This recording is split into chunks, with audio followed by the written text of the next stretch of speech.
All right, we are live, and just as I hit that live button, you know who shows up. It is the AstroCat himself, deciding that he wants to get in under the purple light of the Great Conjunction. What's going on, everybody? It's me, Robert Phoenix, and we're going to be here doing some astrology for the next 90 minutes, and mostly focusing on the Great Conjunction, which is happening tomorrow. Although we are clearly in it as the energies are starting to get very, very intense. And we're going to go over some of that tonight. First of all, I just want to thank everybody for showing up here tonight. And let me just say this, and I'll say this a couple times over the course of tonight's presentation. I'm really backlogged with getting back to people for readings and sessions. Please just be patient. It's been a very intense time trying to sort through a lot of activity, and I'm a one-man band. I will get to you, and if there's an issue, we'll work through it. I'm just letting you know. I'll say it again sometime in the middle of this, then I'll say it again towards the end. So just hang in there, and I'll make sure everybody gets taken care of. And if it's not going to work for your schedule, then I'll work with you on that side of things as well. Okay, so you have my word. All right, I do my best to live by my word. So let's just get going here. Excuse me. DJ MC, there's Michael. We're going to be talking a lot about water, Mr. Pisces, tonight. Paulette Hanson in the house. There's Anna. Good to see you. Haven't seen you around for a while, Anna. Viking Lass in the house. Nice to see you, Viking Lass. Welcome to the show. There she is, Natasha, in purple. We're staging our own purple revolution, if you haven't noticed that. This is the counter purple revolution. Thor at the door, my man Steve Mercer. What's going on, Steve? Thanks for being here. PMSO LLC, welcome to the show. T. Jordan's here. There she is, Christine Mose. Hello, how are you? Jennifer Fitzgerald. Nice to see you, Jennifer. Let's see, who else do we have? Miranda Couch, there she is. The mysterious Frank Bry. Robbie Chopra, what's going on, man? Good to see you, Robbie. Hope you're doing well. D-Mac. What up, D-Mac? Joe Mama. Joe Mama. What's happening, Joe? Casey and Lex. Hey, Casey and Lex. Good to see you. Jennifer Rubin. Our star. Our Hollywood star. There she is. Hope you're doing all right, Jennifer. Let's see. Ouija. Dragon Moon. Happy Yule. Right back to you. Snake Jones. Feeling the rebellious energy. Oh, yeah, definitely. Heat C, hello, back to you. Tandar, hello, Tandar. Best part of Sunday night. I would have to say so, for me as well. Let's see, Marlene McNicholas. Hello, Marlene. There's Lori. Lovely, twitchy tail shadow. Oh, yes. You know, I hit go live, and he was right here. He was not here before I hit go live. He was right here. How about that? Shay Michelle, what's going on? Let's manifest some magic. I like that, Shay Michelle. Let's manifest some magic. I like that. America's Quilt. I'm so excited. Yeah, well, we have a big assignment in front of us, don't we? Colleen Casey is here. Dunedane. Well, thank you, Dunedane. Appreciate you being here. There she is, Mary Black. Mary, I hope you had a great birthday. And getting through a lot, man. I've had so much contact with Sagittarians, it's crazy. Yesterday, I'm trying to get work done.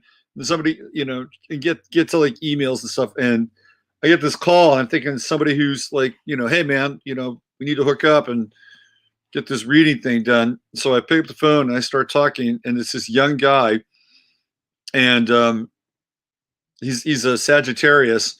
And he starts asking me all these questions about astrology, and it was quite interesting, I have to say. And he asked some good questions, and he was celebrating. He was definitely celebrating the holidays. I'm having a lot of interesting Sagittarian encounters these days. A lot of Sag people wanting to know what's up, what's going on with their chart. It's that South Node. It is that South Node, and kind of opening up their vulnerable space in a lot of ways. And it's all good. We all have that South Node at some point in time. Yeah, solstice coming on too. That's true. Nicholas Grimm is here. There's Cheryl. Hello, Cheryl. Let's see. Amanda Palmander. Hi, Amanda. Sandra Duncan. Sandra Duncan coming at us from Austin. Hope you're enjoying the 512, Sandra. Pam Jerome, all the way up from Michigan. Let's see. Jessica. Where did she go? Jessica 1S. Sagittarius Sun. Stellium, 12th house. Wow. That is a really powerful stellium. Do you have Neptune and Sagittarius too in the 12th house? If so, you should get your own YouTube channel and just channel all that Sagittarian energy from the Galactic Center. There she is. There's Amy. What's going on, Cheeky? Good to see you. Sandra Duncan, Sag Rising, Mr. Minor. There's Renee, looking good in purple. I just thought we'd bring some purple energy in, right? We're going to have our own version of the Purple Revolution. Tanya Lynn's here. Coniferous Forest. How is everyone? Looks like some acid party with the violet. Hey man, if we're going to bring in the Jupiter-Saturn conjunction, we got to bring it in right. This is no regular Sunday night AstroLive. We got to really bring it in full force tonight. Let's see. There's Lori Camacho. Hi, Lori. Good to see you. Speaking of Sagittarius, we got a little. Let's see. Aquarius rising in the house is Gemini Sun, and we got Chris and Steve, one half of which happens to be Sagittarius. Beth Berry's here. Let's see who else we got. Victoria V, 2052 today. Another Sagittarius in the house. Double V. How about that? Happy birthday. Wow, that's really cool. Danica Rose, the Rose of Nova Scotia. She's here. Raw Olympia. I like that. Salty Dog. What's my subject tonight? Well, we're going to talk about this super conjunction. We're going to be talking about. I'm going to go back to what I believe is my revised version of the nativity chart. So I'm going to talk about the revised version of the nativity chart. And what I did is I put together how do I say this? I put together a midpoint composite between the super conjunction and the nativity chart. So that should be, I think, pretty interesting. We're going to talk about that. What I'm going to do is I'm going to take you through all 12 houses where theoretically the Jupiter-Saturn super conjunction will show up in a chart. So, and try to give you kind of a sense, right, as to, because these super conjunctions are these basically 20-year missions. So, where you might want to put an emphasis and a focus of your energy and intention over the next 20 years. And I know that sounds like a long period of time, but it wasn't that long ago where it was just 2000 and it was Y2K, and here we are now. And I guess the message is, are you okay? Versus Y2K. So Y2K. So I'm gonna get into some of that as well. Then specifically for the next 3 years, where this energy with Saturn out in the first year with Jupiter is what I call hyper incubation period, meaning that the energies are going to be very intense for this first year, and that's when you really want to, plant that flag, plant that Aquarian flag, or that the thing that you're going to, how do I say this? Have some emotional, psychic, and spiritual intentionality with, but really, try to encapsulate this idea of Jupiter, Saturn conjuncting in Aquarius. And of course, I have my own interpretations, right? And there are other astrologers who have similar or maybe different interpretations, but I'm going to try to, bring it in from, my perspective and make it as broad as possible. So we're going to go through all the 12 houses. I'm also going to look at this one period. John Levy, big shout out to you. Thanks for the mention on today's show. your latest episode on your channel. I really appreciate that. And John brought up this water temple that I talked about a long time ago. Like, I don't know, a long time ago. What is that now? About 8 or 9 months ago. And it is the Apulgus Water Temple, which is in Redwood City, up in the kind of the hills around Redwood City, and then it's right near Crystal Springs. Of course, great name, Crystal Springs Reservoir. And as a kid, growing up in the Bay Area, we would go up there every now and then, particularly if we had people that were in town and we wanted to show them something cool. And this water temple is really something special. It looks like it's completely from another time. And John saw, I think, that episode, and he picked up on it, and he literally dove into this water temple. And the really interesting thing about that, at least for me personally, was I remember going up there with my grandfather. And my grandfather had a really unusual kind of esoteric side, but it was like really pronounced.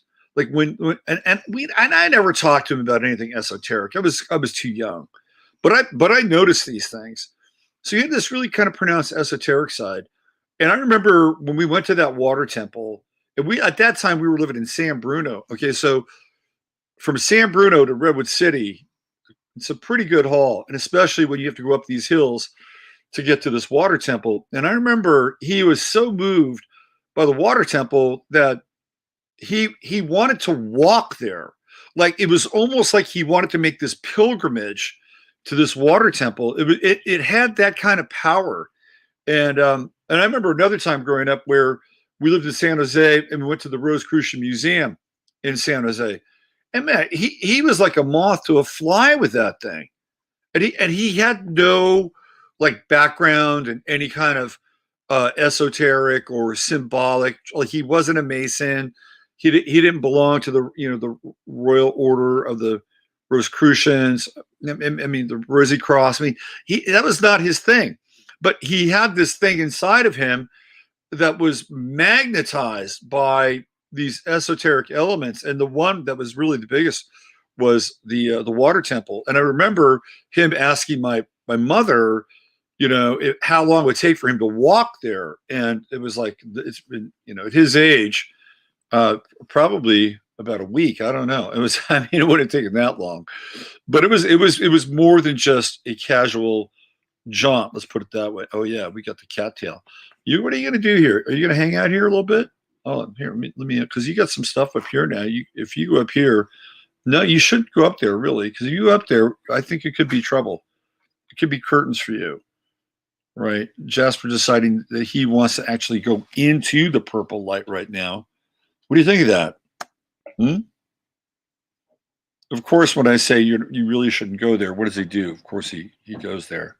Now, the problem is I got another bank of lights on the other side of this that he could actually knock over, which I don't want him to do because it would be bad for him and it would be bad for the lights, right? You can stay there. You can hang out there. So anyway, this water temple gets into some of the things we're going to be talking about tonight, which is Aquarius, the water bearer. And the cool thing about this water temple was that it had like this swirling vortex. You would look down and it was just this rushing water going through this thing, and then shoot out into Crystal Springs Reservoir. And it was like, as a kid, I'm like, what's really going on here? What is happening with this thing? I don't know what's going on, but it's kind of amazing. So then my father told me that there were people that what they would do is they would go up there and they would, they'd take a bunch of deep breath and they would literally jump into this water temple and get shot. I think it was like, I don't know, it was like a couple 100 feet or something like that, or 800. It was a pretty good distance. And what they would do is they would take a huge breath and they would jump down into this thing and they would get shot through the water temple and then come out on the other side of Crystal Springs. And I thought about, well, what would that be like as some kind of initiation? What I mean, John posits that maybe what they were doing was they were restructuring the water and using it as a source of energy. There's another water temple in the East Bay. I think where is it? I think it's in Livermore. I bet Michael will know. Michael's sister Nino might know. So, but it doesn't look the same. Like the one in Livermore looks really concrete, and it feels like it's a kind of a a facsimile. But the one in Redwood City looks completely Roman, Grecian, Tartarian.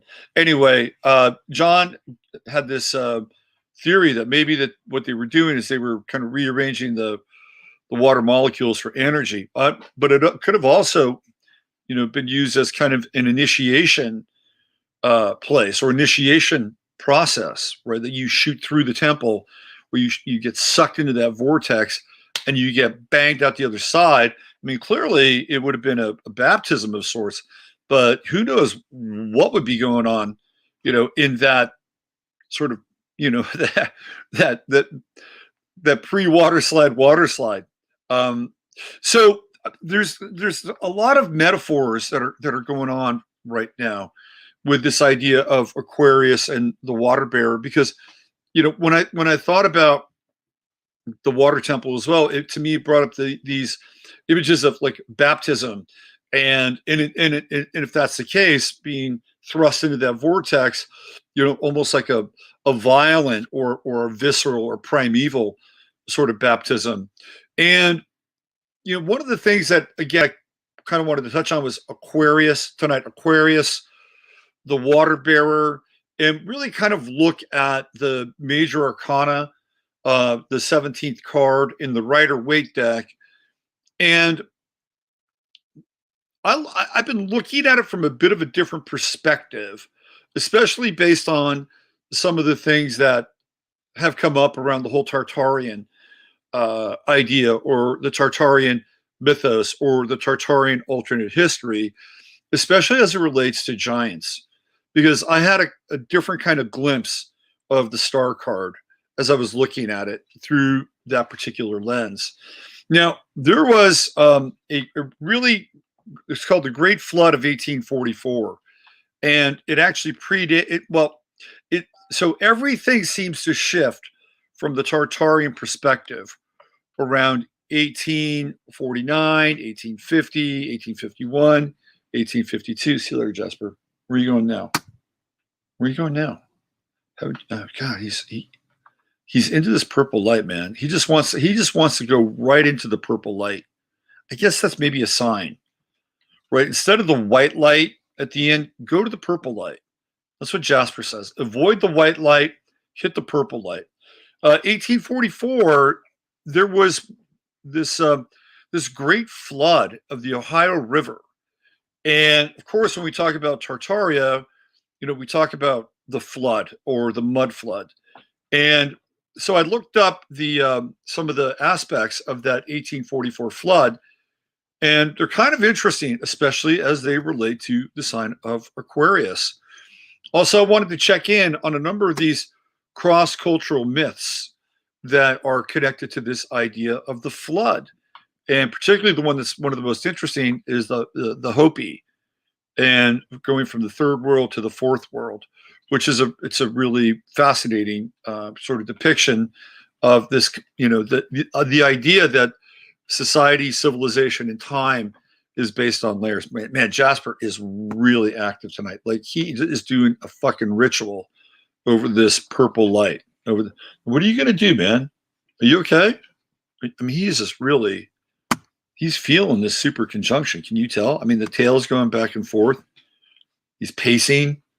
He's not anxious though. He's getting coiled up with energy. All right, what do you plan on doing, man? What's your plan? You gonna stay up here? Or are you gonna get down?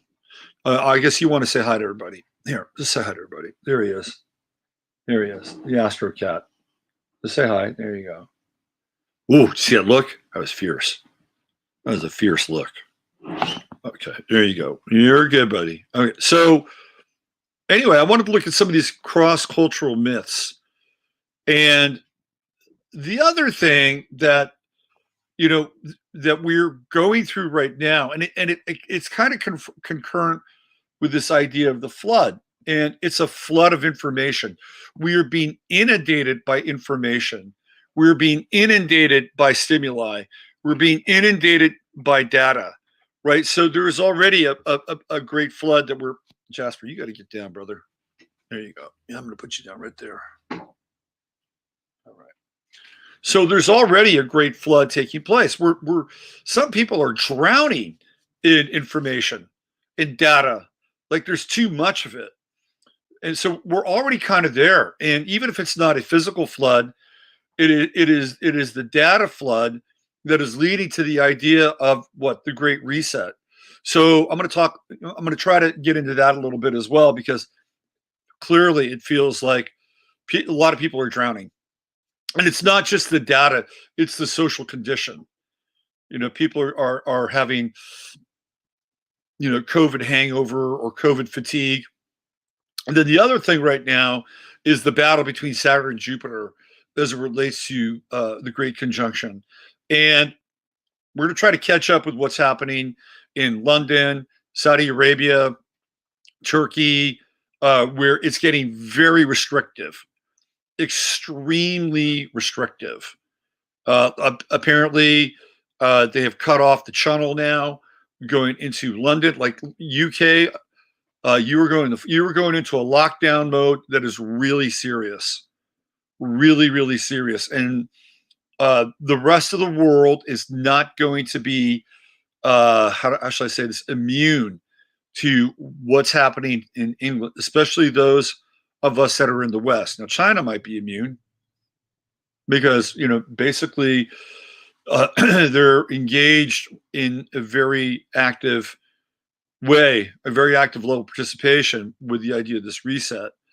But one of the things that I talked about with Emily is that with the Saturn and Jupiter conjunction, and I've shared this with Jay and I've talked about it here, this idea of Jupiter essentially expanding the notion of Saturn, and Saturn, of course, being connected to, the hierarchy, Saturn connected to government, Saturn connected to authority, Saturn connected to the L or the elite.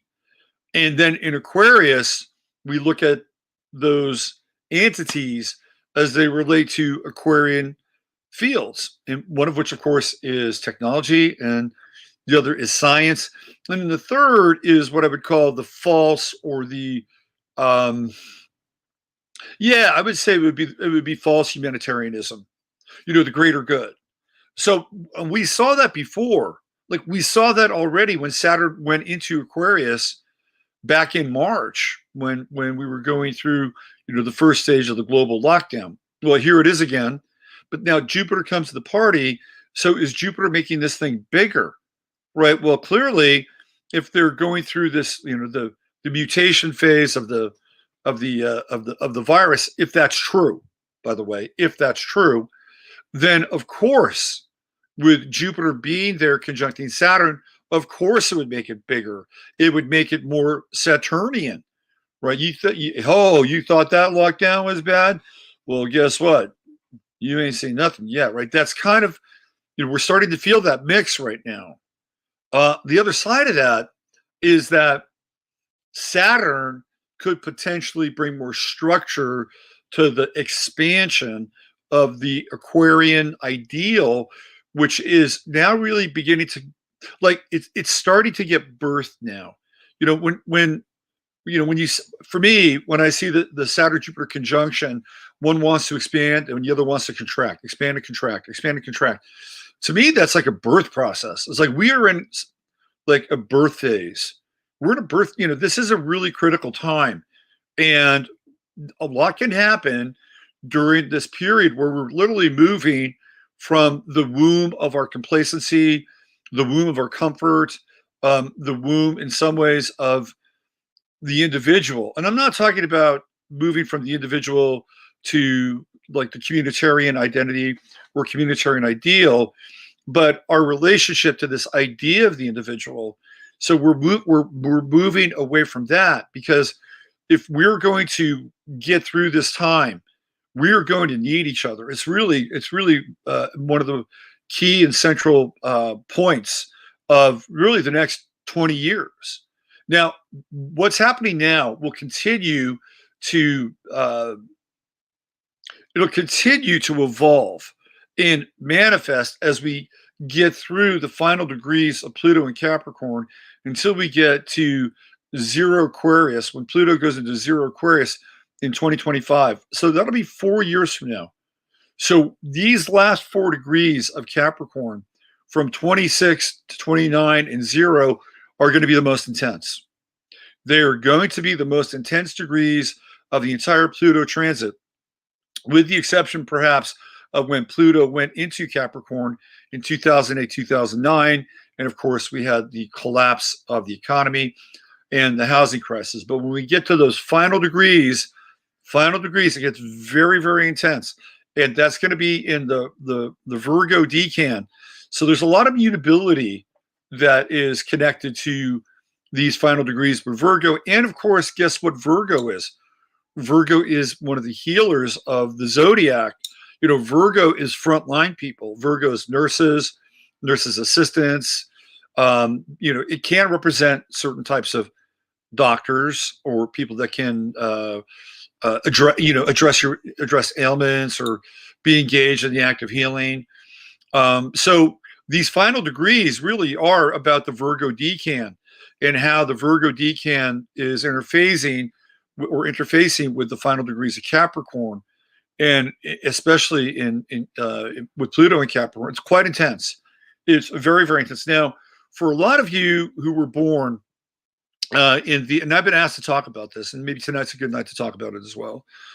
For those of you who were born between roughly 1963 to 1969-70, that 7-year cycle, you were born with with Pluto and Uranus conjunct in the sign of Virgo. So you're a very interesting generation, kind of the end of the boomers, sort of that Generation Jones generation, and then leading right into the beginning of Gen X, right? And this generation born between 63 and let's just say 1970, we'll call it a Saturn cycle, phenomenal healers, really, really great healers. It's like generations come in waves, and you're here to do certain things and bring certain gifts to the world. And the people that were born with that Uranus Pluto conjunction in Virgo, here to serve, here to heal, but in a really, really unusual way. And one of the cool things that's happening now, and I guess we can bring this into the Uranian and Aquarian sort of part of the discussion, is that Uranus is currently in the sign of Taurus. So what it's doing now is it's literally trining. If you were born during that period with Uranus and Virgo and Pluto and Virgo, it's trining your natal Uranus and your natal Pluto. So for any of you born between 1963 and roughly like 1970, for the next 6 years, Uranus is going to be activating your latent healing powers, many of which you've already tapped into. Many of you have already tapped into your ability to do these things. But this will activate you at another level, right? So it's really cool because as we go through this time where standardized medicine or Western medicine or allopathic medicine has taken on this almost Frankensteinian, sort of Dr. Frankensteinian element, and is really encroaching on the hearts and the minds and the lives and the bodies of billions of people across the planet. Right, here's a sub-generation that has some very interesting potential. Number one, to be activated. Number two, find alternative cures. And number three, do so very, very quickly, because that's the nature of Uranus, obviously. So I'll talk a little bit about that. It's a good time for this generation, right? So this is really, the other thing that's interesting is that the Gen Z kids, the Zoomer kids, many of whom in the first phases, right, from 1996 to about 2000, 2001, have Uranus and they have Neptune in the sign of Aquarius. Well, what is Saturn and Jupiter going to start to do with their natal Uranus? Because that was there starting, 1996. That's going to be a huge activation. Huge activation. It won't happen overnight, but you're going to see these kids, that right now, 24, 25, 24, 23, 22, right around. These kids are going to get electrified. They're going to get electrified, and they're not going to, everything is evolving right now, and it's happening so quickly, incredibly quickly. So as we see the entropic sort of collapse or the decay of, this version, this last version of the reset, we're seeing theoretically two groups of people really waking up and coming online. Not to say that the millennials aren't or can't. The millennials are dealing with the Uranus opposition to Pluto in their charts, which is, again, pretty significant generationally, because they've evolved along a certain line, whatever that line is. And when Uranus comes in from the opposition, it's like they realize all of a sudden, however they've been sort of inculcated culturally, or the things that they've adopted, or sort of the social beliefs that they've embraced, with the Uranus opposition, they get shaken up really, really quickly. So this could be a really interesting time for the millennials as well, because not only that, but Uranus will start to move in and trine their natal Neptune and their natal Uranus, which are both in the sign of Capricorn. So if we step back right now and just kind of look at all the generations that are being impacted by the super conjunction, almost every single one of them is getting activated and switched on, either vis-a-vis Jupiter, Saturn, or Uranus, which is the ruling planet of Aquarius. And even the boomers, you go back and you look at it like first wave boomers, they're coming in right around 1944, 1945. What's happened with the Jupiter-Saturn conjunction? It's opposing their natal Pluto, especially that first generation. And Trump comes in, I think, in 1947. So now, while that group will get the super conjunction, all the baby boomers who have Pluto and Leo will have Saturn opposing their natal Pluto through this Saturn Aquarius phase or cycle, this 3-year phase cycle. So even that is significant. So this is going to be really interesting as, Uranus, the Jupiter-Saturn conjunction begin to light up and really trigger wide swaths of these generations that come in and are here to do and perform different things, right? So just from a kind of a collective swell, there's a lot of really interesting things happening. And could they all be working together in some way, shape, or form? Quite possible. It's possible. I don't think it's anything you can map out. If it's going to happen, it's going to happen. And it will be a kind of a creative self-assemblage of how this thing is supposed to unfold, which I think is great. I mean, we can sit here and we can break down any number of, aspects and degrees, and, talk about the synthesis between Jupiter and Saturn. But there's a lot of wild cards here that are on the table that are being played. And we're in a really different time, a very, very different time. And I think part of what our challenge is going to be is being able to hang out with the unknown. Like, that's going to be a difficult thing. But ultimately, it's going to be, I think, the most liberating thing, and being able to respond in the moment.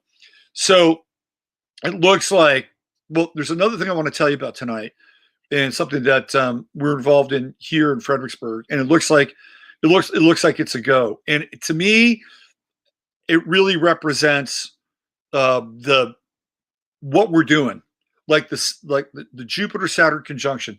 It really represents what we are here in this city are doing, and the potential that ultimately we have. I'll tell you more about it towards the end of the show, because I think it's pretty cool. And then I also wanted to get into a little bit about Hunter Biden and Beau Biden. There's some really weird shit with Hunter Biden and Beau Biden. I think I started talking to. So the first time I encountered Hunter Biden was and this was a long time ago. Like I didn't meet him, right? But this video, this was back in the early days of YouTube, and there's this video. I might even play it. I don't know. It's with Joe Biden, and he is essentially interrogating Chief Justice John Roberts, who, by the way, is an Aquarian. John Roberts is an Aquarian. So Saturn's eventually going to catch up with him. He's a later Aquarian. Saturn will get there to John Roberts. Don't worry about that. But he's actually interrogating John Roberts about the things he's going to rule on as a Supreme Court justice.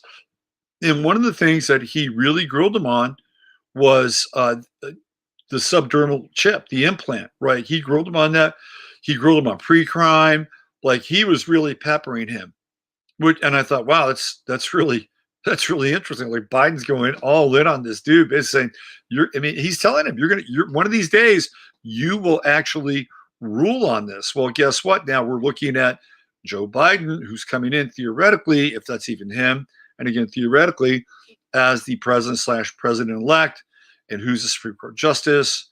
It is, of course, John Roberts, the Aquarian. Now, what's interesting is that one of the reasons why he was talking this up with John Roberts was because Beau Biden, his son at that time, was a lobbyist in Washington, and one of his clients was Verichip, who I think, by the way, got bought. The name has changed. So Verichip was I think one or two of the fledgling, probably DARPA finance companies that were tasked with developing this chip. And originally it looked like a tiny little like grain of rice that you would put right here in this part of your hand. And then the idea is you would scan it over something and it'd have all your information on it. So Beau Biden was a lobbyist for Verichip. And that's when Beau Biden kind of got on my radar. It's like, well, who is this guy? And, how did he get, how did he get the gig? And of course, why is this old man talking about this? Well, as time has gone on, we know why. But I found some really odd stuff about Beau Biden and Hunter Biden, which I'm going to get into tonight. And I don't have any conclusive answers around the high strange with these two. But I think based upon the fact, well, you'll see why. I think it was probably about maybe 3 or 4 months ago. I started to ask this question: is Beau Biden really dead? That was the question I was asking, because we all assume that he is, because he has an obituary. That is not always a certificate. I mean, maybe there's a death certificate somewhere, but look, there's a pretty good chance he is. All right, there's a pretty good chance he is. But I questioned whether or not it's at a certain point whether he really was, because with the Bidens, can you really trust anything that they say? I mean, the answer to that is patently no. There's really not a whole lot you can trust about them. So I'll get into some of that. That's not like going to be the main thing, but I found it to be kind of interesting, and you'll see why. There's a why there. I think that's about it. I think that's, you asked the question about what we're going to talk about tonight. Well, there's a lot of it there. We're talking about Bill Engvall. Let's see what else we have here. Pluto and Cancer. Yeah, they're still around. My mom's one of them. They're sticking around. Those Pluto and Cancer people, a lot of them weren't vaccinated, and if they were, they got vaccinated much later. So they're healthy, and of course, Cancer the crab clings on. I got a Pluto and Cancer coming on Monday out here. My mom's coming to town. You'll probably see her at least one time. This is parallel to Roosevelt's son Cometh, who's supposed. Yeah. There's something weird about Beau Biden. I'm telling you, when you guys see this, you'll know what I'm talking about. You will know what I'm talking about when I bring it up. But in fact, why don't I just go there? Let's go there first. We'll get that out of the way, and then we'll get into the Jupiter-Saturn conjunction, the super conjunction. Let's just go ahead and do that. Yeah, I know. John gave me a shout out today, and John and I have exchanged at least one email. And there was another thing I wanted to show, and I'm sure John is all over this. But Steve sent me this image. I got to show you guys this image, and I actually saved this image because it really is kind of a phenomenal image. And let me just find this thing. I've got all these windows open now. Or was it? Maybe it's in my other. Well, let's see. Kamala Harris. All right, hold on. Oh man, there's some heavy stuff going on right now. Fuck. Sorry, we have to go there a little bit. I'm not going to apologize for it, but there's some heavy stuff going on here. All right, let me just quickly find this piece that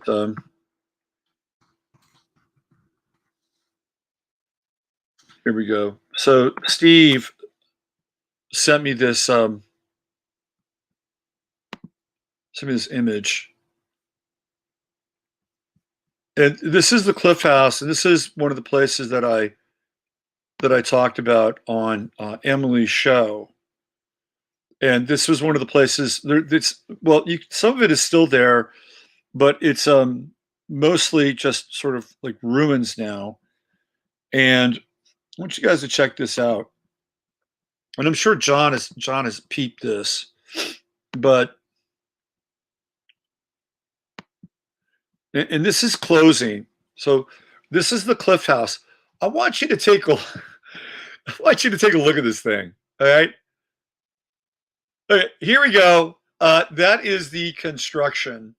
Oh, I'm sorry. That is the transportation of the day. Now you do see, looks like a steam ship out here in the background, but look at where the Cliff House is perched. Look at that thing. Like, how did they do that? How did they do that? So here's my theory. My theory is, here's another view of it. My theory is that there was land here. Like, this was land. And you can see some of these rocks jutting up. Now, if you were to go all the way, you can kind of see it here. You can see these boats. You can see the Golden Gate Bridge kind of off in this direction. And one of the interesting things about the Golden Gate Bridge is that in order to build it, they actually had to detonate and blow up portions of, well, the area beneath the water of the bridge. They had to blow that area up because it was too shallow. So if they actually wanted boats to pass through there and go underneath the bridge, and then also sink the pylons of the bridge into the bottom of the bay there, they had to blow it up because it was too shallow. And if that's true, there's probably a pretty good chance that what we're looking at here was the remains of another piece of land, and that this is just really kind of hanging off the ledge here. You can see what it looked like. I mean, it is, it's beautiful. So it's, look at this thing. The Guardian, my privacy. Thank you very much. I mean, just look at this. It's just sticking right out there. Like how did they do that, right? I think what happened is that there was actually land here. There was more land. That's my sense. And this area is also part of it. Of course, we have the cannons. Look at that. And this was supposedly all built by Adolf Sutro, who supposedly was this great engineer who capitalized on the great silver boom in Nevada. He himself didn't mine any silver. He created the ability to keep tunnels open without them collapsing. And there's that picture again. Look at this. I mean, Could you imagine the engineering that would have to go into this thing? And by the way, this was just no, hollow edifice. They had pools in here. They had a saltwater pool. They had which was cold. They had a freshwater pool, and I think they had another pool that was actually heated. So they had salt water right from the ocean. They had a freshwater, and I think the freshwater was cold, the salt water was cold, and then they had a heated pool. And then they also had supposedly like a museum in here with stuffed animals and arcade games and all sorts of goodies, right? But just look at that. Look at that thing, just sitting right there. Like how does that get done? Oh yeah, this is the transportation of the day. So the Cliff House is closing, and I think it's really interesting as we go into this idea of the reset, right? That the restaurant, and this is the sort of the current restaurant now. This is what's left. They took part of it, they kept it, and then they built a pretty good restaurant here. I've eaten there a few times. I used to go and get the very first corn dog I ever had was right here. My father used to take me to get these fantastic corn dogs. They were called Pronto Pups. They weren't even called corn dogs. They were the Pronto Pup. So the Cliff House is closing down. Why? Of course, because of COVID-19, theoretically, right? The old COVID thing.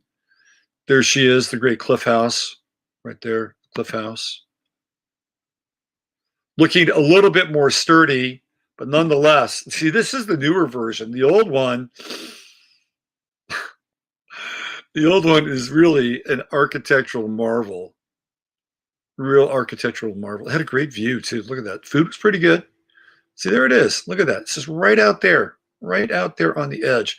Here's that upper area. Now, supposedly there was a train that came in. You might even be able to see that train. Let's see if we can figure that out. But there was a train that, let's see if we get that bigger. Okay, you have all these people that are kind of walking. Right? They're walking along to get to the Cliff House. Now, supposedly there was a train that came out here that Adolf Sutro built so that he could get people from inside of San Francisco to come out to the Cliff House. I've never seen any photos of that train, by the way. Never seen any photos. You go up here still and you can hang out and make out, whatever, right? If you wanted to. Every now and then I'd run on this beach. It's cold. It is really fucking cold in this place. Anyway, the Cliff House is closing. And it is theoretically a remnant of the last reset, or that building was, and sort of synchronistically, we are being moved into, their version of the new reset, or the latest reset. Anyway, why don't we'll do a little invocation here, clear space, and I want to jump into the Biden stuff and kind of get it out of the way because it's really strange, and then we'll spend the rest of the time getting into the super conjunction. All right, so under the purple light of the original sun, here we go.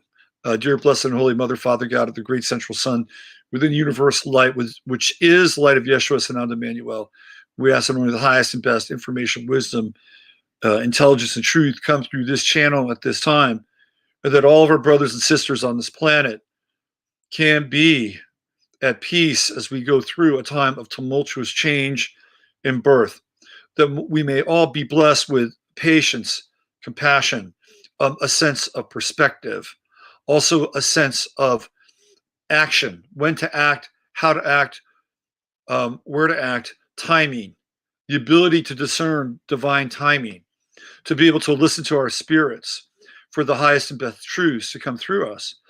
And may we all be blessed and graced with the germination, the cracking of the seed of this wonderful new time, this wonderful new era that we are being asked to grow into through the darkness, through a period in time where people are confused and scared. And it is a time of tremendous birth and opportunity, but also a time of great peril. And we ask that we be blessed and graced through this time, and protected as much as possible, especially as we listen to our higher will, which will lead us and guide us through this period.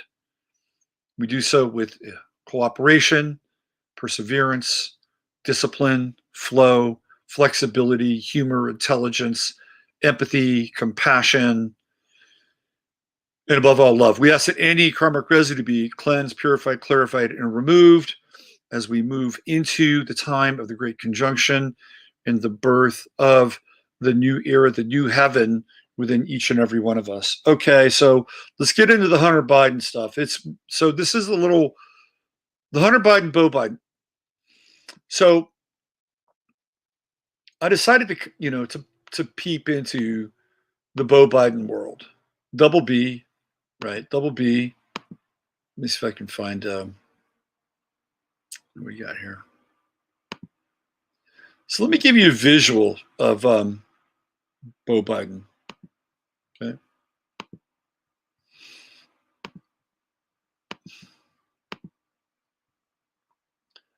So here he is. Now, this is his wife, who would become a widow and have a relationship with his brother, Hunter. Okay, so there's something about the Biden family that is incredibly incestuous. Which I'll get into. What's also coming out is that that Beau Biden had kind of a long-term, ongoing relationship with Kamala Harris. Now, I don't know what the extent of that relationship was, but it's pretty clear that they knew each other. Here she is, kind of on his shoulder, just looking over, right? It's kind of an interesting picture. And you'll start to read articles now, like this one, about Kamala's relationship with Beau Biden. So what they're trying to do is they're trying to establish that Kamala Harris is kind of part of Joe Biden's extended family. You see that right there? How Beau Biden's like his spirit somehow brought the two of them together. Well, it didn't really help him a whole lot when she accused the old man of being a racist at that first debate. It just completely jumped him. Here's what's kind of odd. Now, this is supposed to be Beau Biden. I mean, just look at these two pictures. This is Beau Biden, and then this is Beau Biden. There's that. I mean, maybe, and then there's, I don't know. This is the guy that served in the army, and then there's this guy. And here's the. I mean, maybe it's just the crew cut, but this dude feels different in some ways, right? I mean, it's just odd. It's just really odd. And why would he was the attorney general of Delaware. He was a pretty successful lobbyist. Like I said, he had the Verichip. He was the lobbyist for Verichip. And we know that when it comes to the family business, the Bidens are flat out gangsters. And they're good. They're smooth criminals. But then he goes into the army. And then we get this other version of Beau Biden. And I'm not saying it's not him, but it just has a very different vibe, right? I mean, that kind of looks like him a little bit. But some of these other photos really don't look like him. And I'm not saying he's replaced, but I don't know. It's just maybe that's what the military does to you. Maybe that's some of the military vaccines. But there's this and this and this. What is going on here? It's almost like the Jared Kushner photos, where there's a kind of a pre-Ivanka Kushner. You see that? I mean, and then that something's going on here with this dude. Like, is this the same guy? I'm not sure. I'm really not sure. It's because of the brain cancer. I don't know. I don't know. But there's something odd just about this alone. You may say, oh, he looks different. It may be just the military cut, but it's a different vibe, especially when you look at, now here he is. Now this guy theoretically could be this guy, but this guy does not feel like either of them. It's very strange. Or this guy, or this guy. So now we get in the idea of multiples. And we know that there's more than one Joe Biden, or there's at the very least one Joe Biden that looks nothing like the original Joe Biden, and there could be more. So we know that there are multiples, right? Okay, so here's where it gets kind of odd. Let's see if I can do this. Let me show you the family. There's the casket and everything. There's the moment. And there's an obituary. There's an obituary for Beau Biden. There he is with Dr. Jill. But it just seems quite odd. The whole thing seems. Let me go back to the family. Here's the family. So there they are, visibly upset, right? Okay. This is the son. Do you know what the son's name is? The son's name is Robert Hunter Biden II. This is strange. This is very strange. Why would he name his son after his brother? Why wouldn't he name him Beau, whatever his middle name is, Beau middle name Biden II? He names his son after Hunter Biden, and then Hunter Biden comes waltzing around and moves back into her life and is reunited with Robert Hunter Biden II for a brief period of time. And of course, there's the daughter, and we have some inkling as to what has gone on with those two. So there he is. Again, this kind of looks like a different dude. Dr. Jill, who wrote her doctoral thesis on the retention rate for students at community colleges. All right. So the other thing that's really strange is let me just show you something here. Let me just, hopefully you guys can see this. All right, you can see it. Cool. Let me show you this. This is, again, very odd. Let me go back to where we're in. Nope, that's not it. Hold on. Where did I go? Damn it, I'll find it. Once I get out of the window, sometimes it's hard to get back here. Hoopy. Oh, come on, Hunter. Right there. I think that's it. Beau Biden. Here we go. Okay. So found it. All right. Look at when he's born. He's born on February 3rd, 1969. So he's an Aquarian. So there's Robert Biden II. Very strange. Very, very strange, right? So Robert Biden II, the son. I don't think it has a birth date for him. He's 14 years old. But it's Robert Hunter Biden II. Okay, so Beau Biden, we know, was born on February 3rd, and Hunter Biden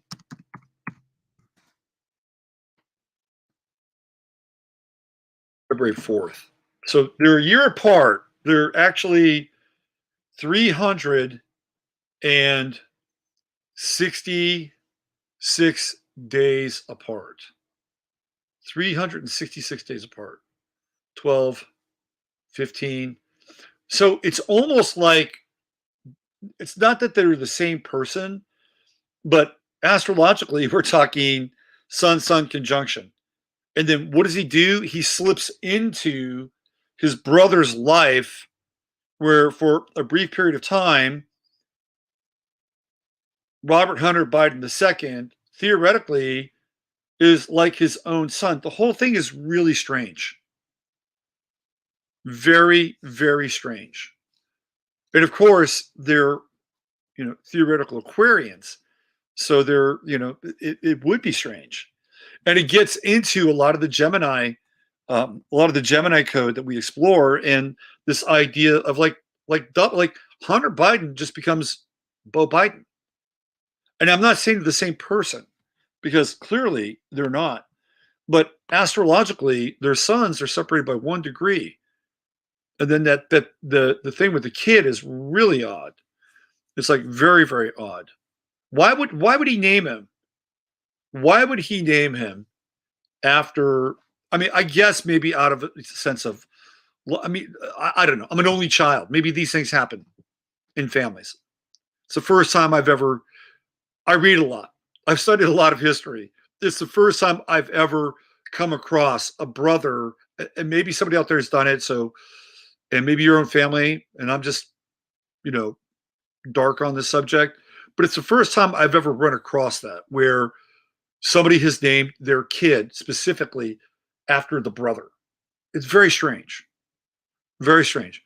So one of the things that we've kicked around with the Biden family is the fact that Hunter actually looks more like his uncle Jim. And we've kind of broken down their faces. Like Hunter looks like he's actually Jim's son, right? Hunter would actually be so Jim Biden is Hunter Biden's uncle, but he actually looks more like Jim Biden than Joe Biden. And I'll show you the picture. And now we have Robert Hunter Biden II, who is named after his uncle. Like there's something really weird going on here. Very strange. And I'm even wondering if that kid who is supposed to be Beau Biden's son is actually really Hunter Biden's son.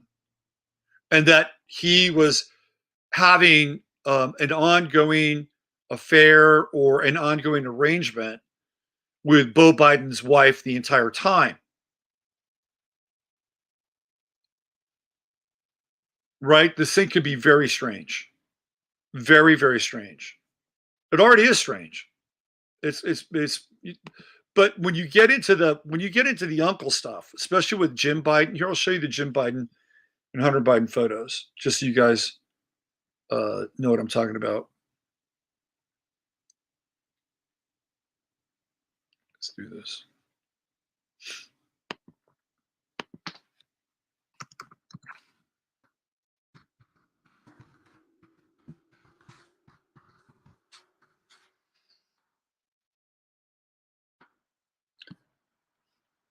Let me see if I can find their. Yeah, like, so again, let me show you. This goes back to what I was talking about.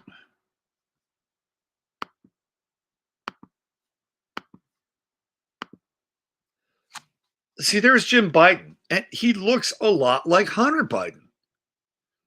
Hunter Biden looks more like Jim Biden than he does the old man, even though the big guy theoretically is his father. You see what I'm talking about? It's very strange, although perhaps not so strange. But if that's the case, then because I actually think that Hunter Biden is Jim Biden's son. And if that's the case, then Robert Hunter Biden II, who is Beau Biden's son, is actually Hunter's son. And does it change the direction and where we're headed with the world? No, I don't really think so.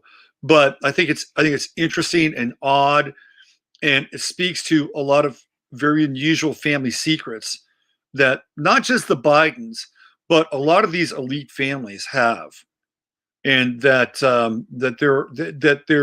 their biological arrangements with children inside of the family, I think, are very, very different than we think they are. Or, they're just playing by a very different set of rules.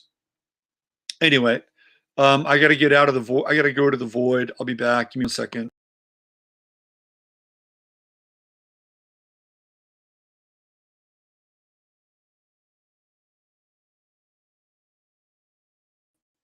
Okay, I'm back. All right. So I just wanted to get that out of the way because it's just so strange. Like the birthdays separated by one day, the kid named after his uncle, right? Hunter Biden looking like Jim Biden versus. It's just all very bizarre, very bizarre. All right, let's get into the super conjunction. So let's take a look at it and let's pop it and see. Let's take an astrological glance at this thing. And by the way, you'll be able to see it tomorrow night. There's some live streaming available with it, so you'll be able to see it starting 6 p.m. tomorrow night. And this is what I've put together here for the chart, 6 p.m. right here in Kerrville, Texas. So you can actually see where they're together, right? Here's Jupiter, here's Saturn tomorrow night at 6 p.m. It'll be in the 8th house here, which I think will be interesting based on what I'll share with you a bit later. So there it is. Now, what's also, I think, important to recognize is Pallas, right? Because Pallas is right out in front of Jupiter, Saturn, and Pallas has to do with pattern recognition. Pattern recognition. And when we bring, and now with the asteroids, I think the degrees with the orbs is maybe 2 or 3 most, so it's a little ahead of Jupiter, but at the same time, since it's Aquarius, we'll just go with it. So the idea with Pallas here is that it's I think it's a harbinger or an invitation to understand what the pattern is for this, like, because it's right out in front. And Pallas has a bit of an oracular essence to it. So when we get into Pallas in Aquarius, it's being able to understand and establish patterns for the future. And the patterns for the future that are being put together here with the Jupiter-Saturn conjunction. Now, remember that when Trump was elected, and I talked about this, I think, last week, when Trump was elected, in the night, right after midnight, around 1 o'clock in the morning, Mars had moved into 0 Aquarius. And the Sabian symbol that's related to 0 Aquarius has to do with a group of men. It says men specifically, but we know it's not always just men. A group of men who meet in secret, basically determining the fate of the world. So that energy was in play, post midnight during the Trump election in 2016. And again, I feel like deals were being made and things were happening between midnight and roughly 3 in the morning, because I think it was around 3 in the morning East, maybe 2 Central, be midnight in California, that the networks finally declared Trump the winner when everybody was asleep. So there was something going on here or there. And here we go. We got Jupiter and Saturn at those same degrees. Now, the other thing, and I talked about this before, is that Mars in Aquarius was the beginning of the revolution. It was the beginning of the Purple Revolution, because that's when Hillary showed up the next day and she was wearing purple and Bill was wearing purple. And that's when they essentially were declaring that we were going to go through a color revolution, a Bolshevik-style revolution. That was Mars in Aquarius, of course. You go back and look at most of the historical revolutionary periods Aquarius does play a significant role. So we're returning to that place with Mars from 2016, starting tomorrow. So a bit of a Mars activation, and also dealing with this notion or concept that there are people behind the scenes that are making decisions and determining at a certain level sort of the fate of the world. And I don't think that the so-called elite or the people, the so-called, I like to call them elite because it's too good of a term for them.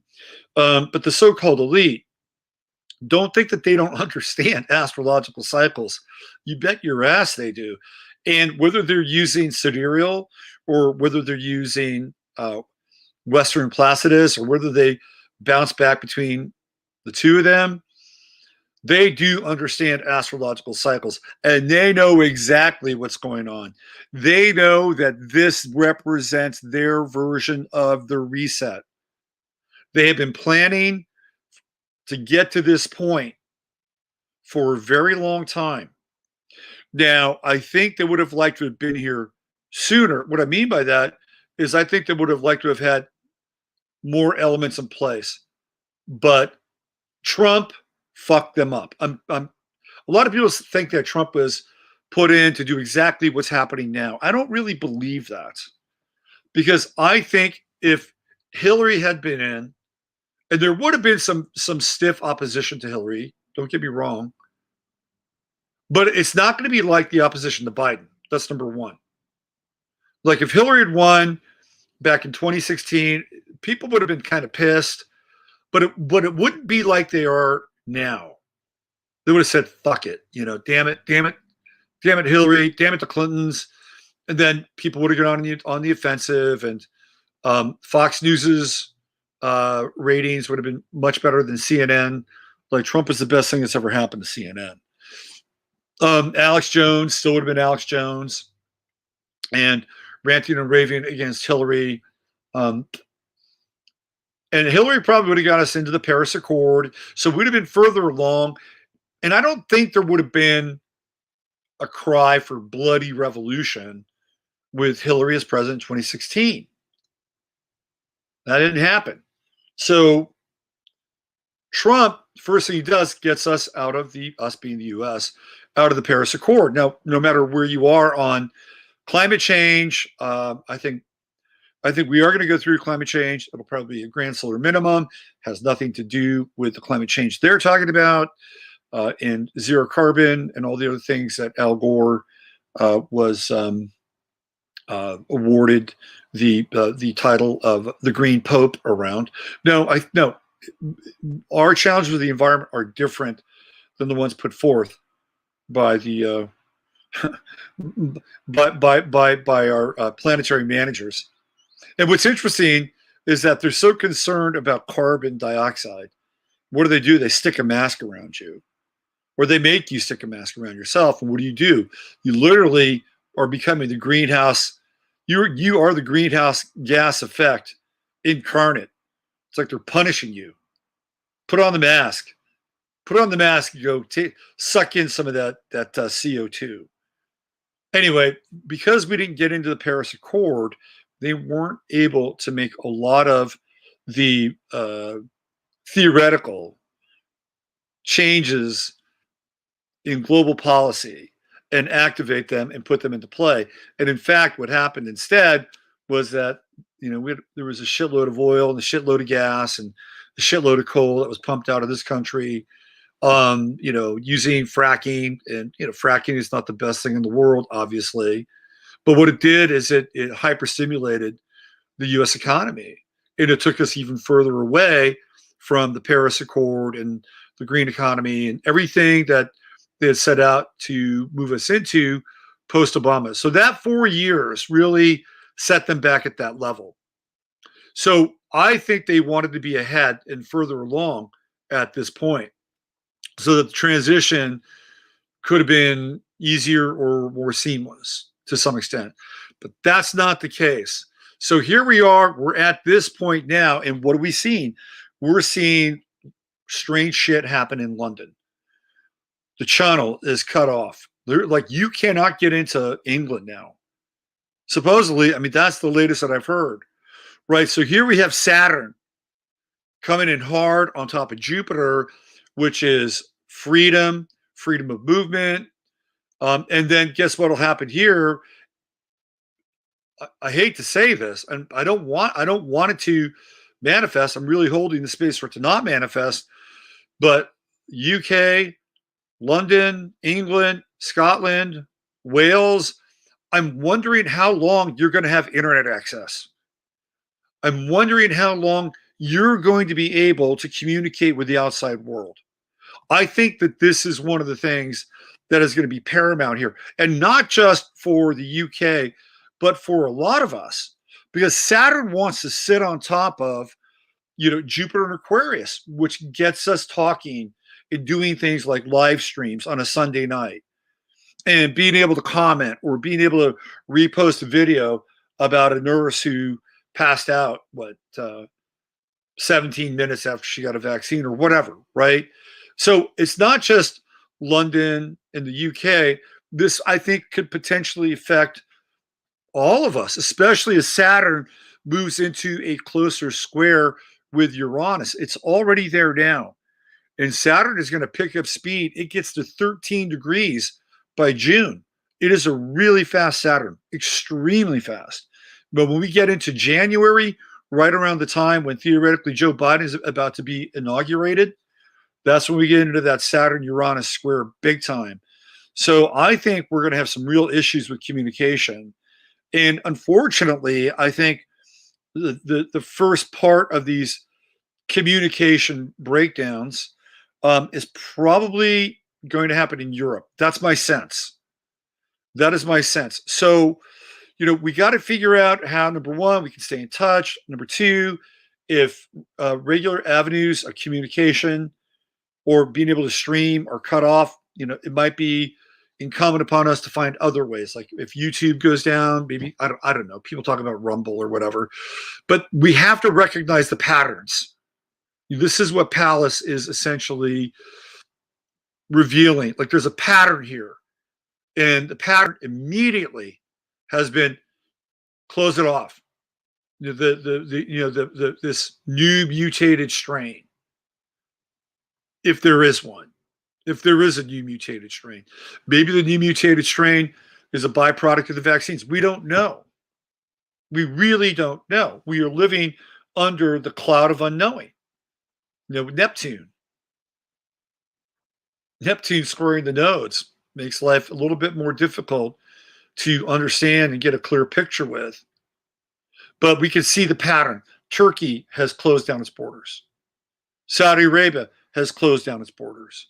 Like this is happening now very quickly. Very, very quickly. And I would assume that within the next 72 hours, by the end of the week, you will see a number of countries who have shut their borders down. And if that's the case, then communication won't be far behind. You need to be prepared for that. This is a really, really critical phase we're in. I mean, we are in we're really in the birth canal. And then what, of course, the people who theoretically manage this domain and have been managing resets for a very long time, they like to take control of the energy and they like to hijack the resets. But there's too many wild cards in play right now. And I'm not sure they're going to be entirely successful. They may be immediately successful because of the drastic measures they're going to take or have to take or think they have to take. And that's going to be one of the hardest parts to this whole thing, because we're sharing information now at a really rapid rate. I mean, it's almost quantum. So if there's a disaster around whether it's the Pfizer vaccine or whether it's any of these other vaccines, the Russian vaccine, or whatever, the Bill Gates vaccine, whatever, if there are detrimental effects to the vaccines and they're being broadcast or people on YouTube are playing those results, it's going to be in the best interest of the people who are trying to control the pandemic, which is really a truth pandemic, by the way, to shut down the communication. Because you won't be able to see the adverse effects of what's taking place. You might hear about it. The evening news might be able to talk about it.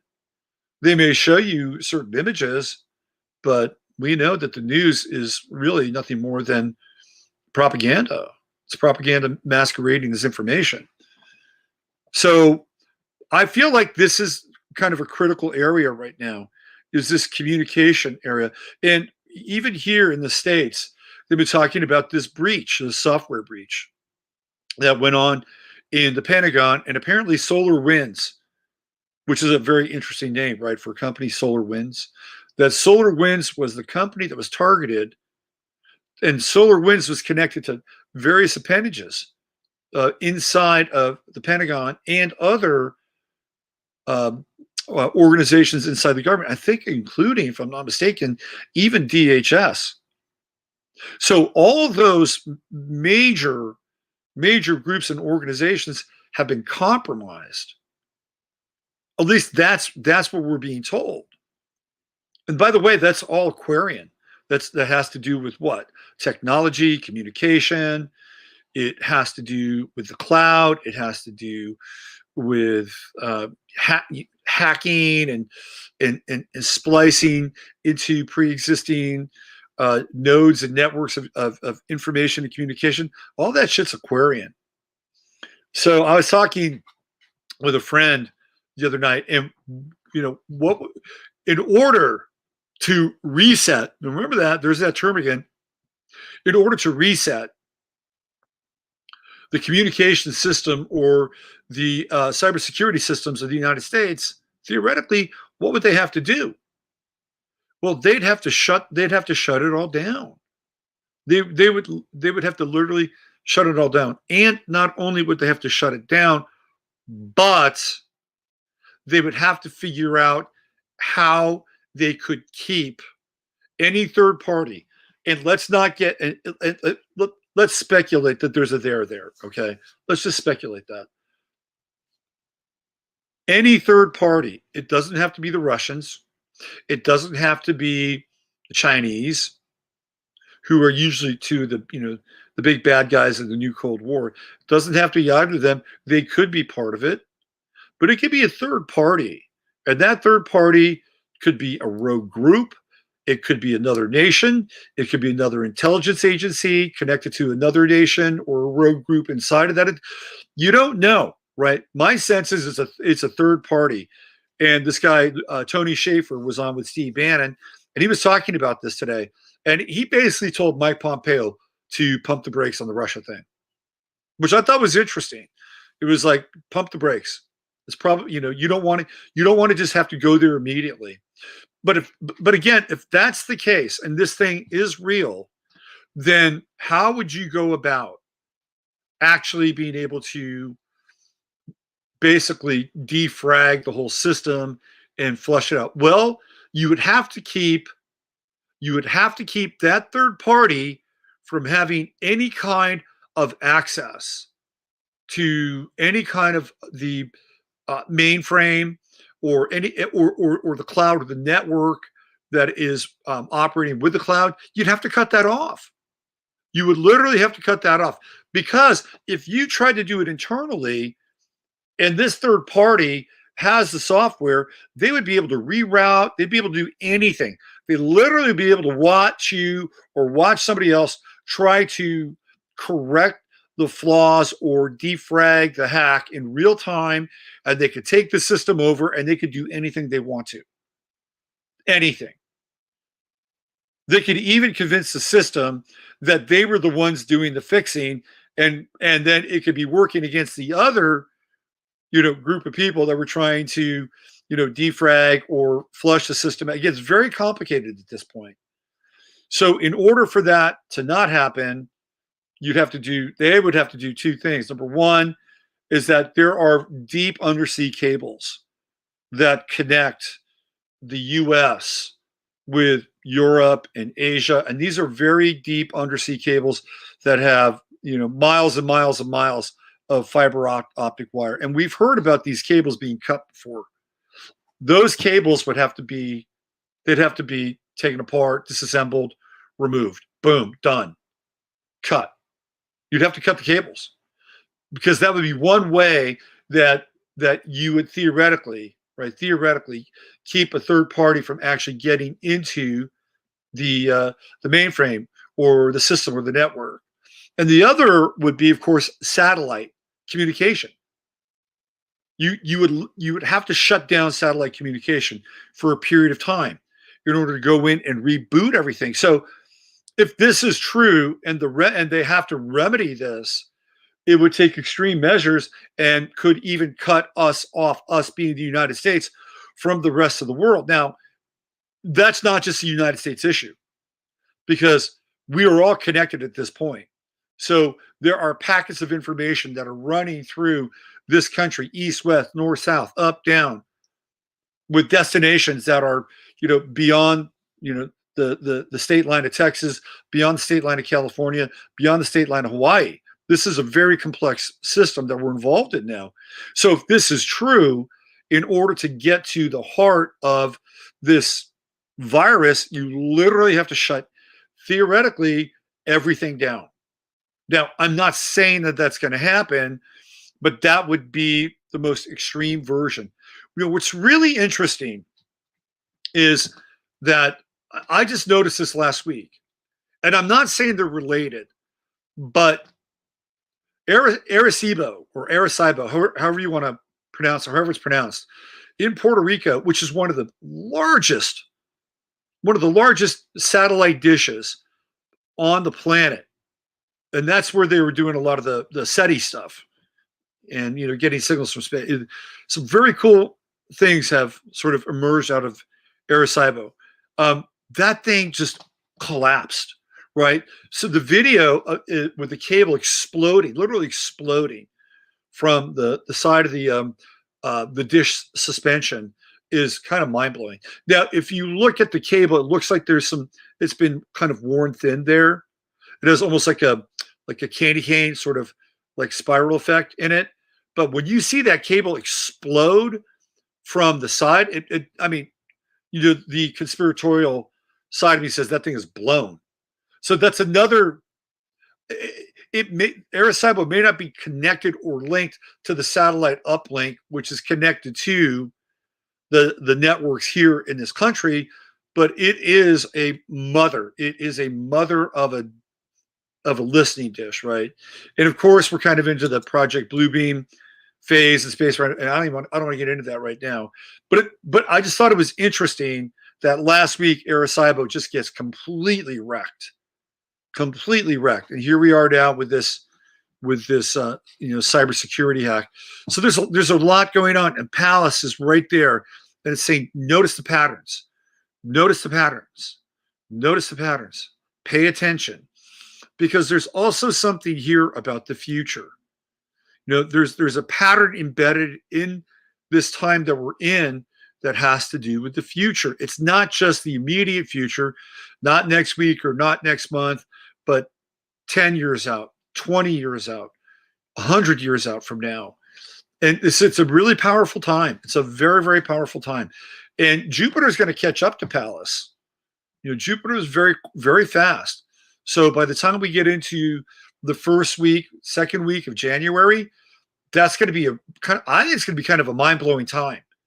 For people that have eyes to see, really have eyes to see, this Jupiter-Pallas conjunction, Saturn's going to be following right behind it.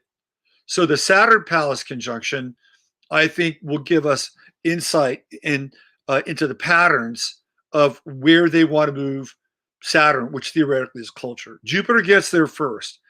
Jupiter's here first and gives us some insight into the possibility of the future that's inside of us, and whatever this future is that is going to unfold. So this is a really powerful time.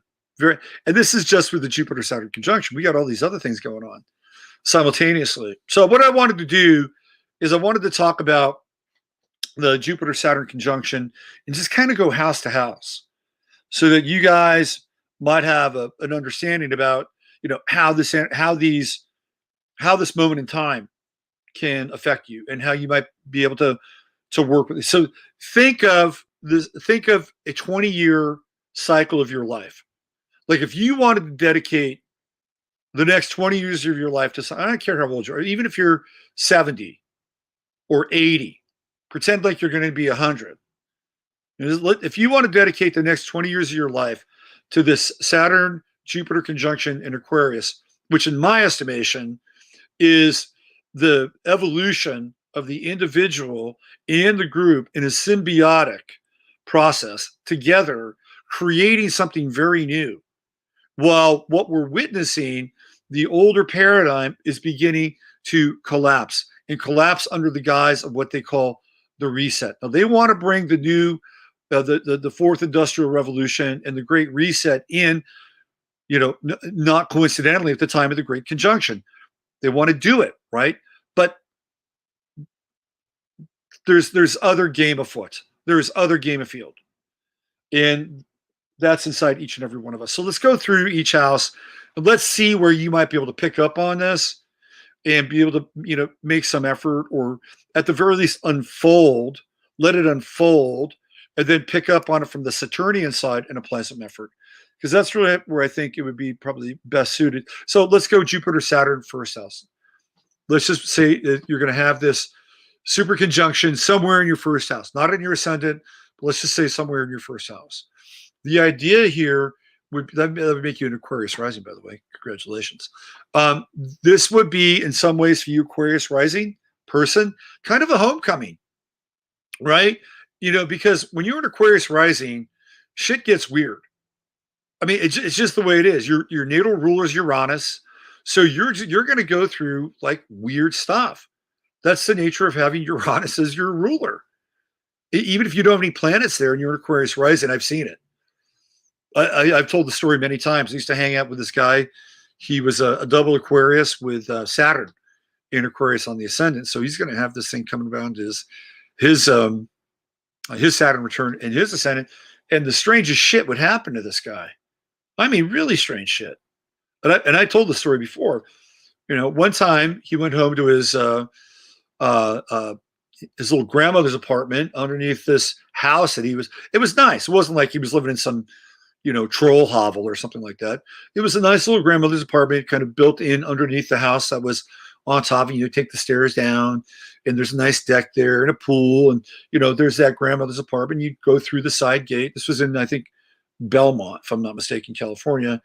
So, he's having a cool time there, whatever, working. He comes home one day, he goes around the side gate, and there's a pool back there, and he looks at the pool and notices there's a body face down in the pool. And it's the woman who rented him the room. Like, how does she wind up face down in the fucking pool? And now he's got to call the cops. And I mean, how many, with a show of hands, how many people here have walked upon somebody face down? If you have, I'm sorry, it's not something to make fun about, right? But it's not a common occurrence. And that happened to him. And that's just, I can tell you at least half a dozen things that are just unusual. And that's the nature of having Uranus on the ascendant. So if you are Aquarius rising and you have Jupiter and Saturn in your first house, well, guess what? You get to be the lead dog. You are our guide. The Hunter S. Thompson, who is not a good dude. But one of the things he said is when the going gets tough, the weird get going, right? That's you. That's you. Jupiter, Saturn, first house. When the going gets tough, the weird get going. This is your time, especially this year, the next 3 years, the next 20 years. You can be a guide of the high strange. When other people are going through the Jupiter, Saturn, and Uranian discombobulation, you'll just say, hold my hand, let's go. Because this really is kind of your time. You get to expand through your identity. And with Saturn, you're going to be able to apply a lot of those Uranian lessons that you've gone through and make sense of things for yourself and for other people. So for all you Aquarius rising people out there, like, you get to play the guide of a Sherpa on a daily level. So good on you. Rise to the challenge. So if you have Aquarius in the second house here, that would make you Capricorn rising, by the way, which means that you would have Pluto and Saturn in your first house. Congratulations. And now you get the super conjunction down in your second house. Boy, oh boy. For you, it's going to be about money, resources, and being grounded. Whenever Saturn goes through the second house, it's going to reset your relationship with finances and resources. It doesn't always mean you're going to go broke. Just remember that. Just because you have Saturn going through your second house, it doesn't mean you're going to lose everything or money's going to get tight. Trust me, I was born with Saturn in the second house. And I've had times where I've had more money and times with less money. And this last Saturn transit has actually been pretty good. But of course, that's sort of the formula for having Saturn and Capricorn in the second. It gets better later in life. Anyway, don't get stressed out about it, okay? But the second house is material values, physical values. So if you've got Saturn going through your second house in Aquarius and Jupiter there, it's a way for you to reevaluate in your value system. You know, how you make money, who you work for. Like if you wanted to do something different, this would be a great time for you. So all you Capricorn risings out there who've had a hell of a time with Saturn in your first house, Pluto in your first house, if you want to do something different with how you accrue money, how you accrue physical resources, you want to be a bit more liberated, take a few more risks, guess what? You know, it's Saturn and Jupiter to the rescue. If you don't, and there's an opening there, right? It's like it's an opening. Jupiter says, come on, you can do this. Do something different. Do something different. Expand your ability to bring new resources into your life. Saturn says, okay, I'm going to commit this time. I'm going to commit this effort exactly to that. So if you can do that, it will be a very different trip than Saturn in your first house, because Saturn's leaving your first house now. Say bye-bye. Bye-bye. And, you know, it's okay. Saturn in the first house, I don't think it's a bad transit. I actually think it's a pretty good transit myself. But in the second house, it's like you get to take what you learned, all the discipline, all the new patterning, all the new structure, and you get to put it into the second house. Go, okay, it's put it into action time now. So whether it's, you know, computers, technology, maybe you want to get into astrology, you know, or maybe you want to get into some kind of a system that is going to allow you to do things differently, you know, accrue resources and income differently. That's what happened to me when I had Uranus transiting through my second house. Of course, Uranus, the rule of Aquarius. That's when I started to do tarot readings and, you know, the phone psychic shit and all that. So I'm just giving you an example here, and it's for the next 3 years and the next 20 years, right? Like you can paint. I think of Aquarius as exploratory energy, not quite in the same way that Aries is, but it's different. It's like exploring the fringe. It's like going out there and being unusual and different. So, you know, even though you may be a conservative Capricorn rising person, well, I guarantee you with Pluto going through your first house, you're going through a big change. So whatever's happening in your second house, you're going to be ready for it. And normally Capricorn is a bit more conservative on the ascendant. Keep in mind, Saturn used to be the ruler of Aquarius, so they have a kind of a symbiotic relationship. So you Capricorn people, and if you've felt on the ascendant that this has been kind of a tough, you know, period of time, I think the Saturn-Jupiter transit of your second house is going to be interesting. Don't be afraid to take a risk, especially when it comes to being able to accrue resources and physical assets in a different kind of way. In a way, and I'm going to use this word pretty frequently as I go around the wheel, authentic way. Let's go to the third house. Jupiter-Saturn conjunction, that's where I'm going to have it in my chart. So these are some of the ideas that I'm working on and some of the ideas that are actually taking place. Number one, your community. The third house is your community. If you have Aquarius in your third house, it is a great time for you to organize or get involved with your community in kind of a radically different way. Like you could theoretically engage the local area with a new idea and a new vision. So let me take this opportunity to tell you what we got going on tonight or tomorrow night. Well, it's gonna be tonight in 2 hours. Before I do that, I want to show you something. I'm going to get out of this chart. I want to show you this one thing. This thing kind of blew my mind when I saw it. So let me just do this.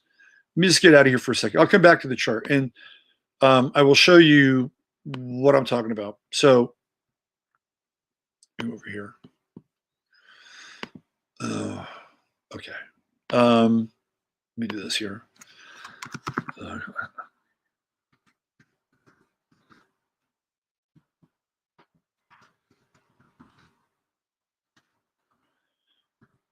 Okay.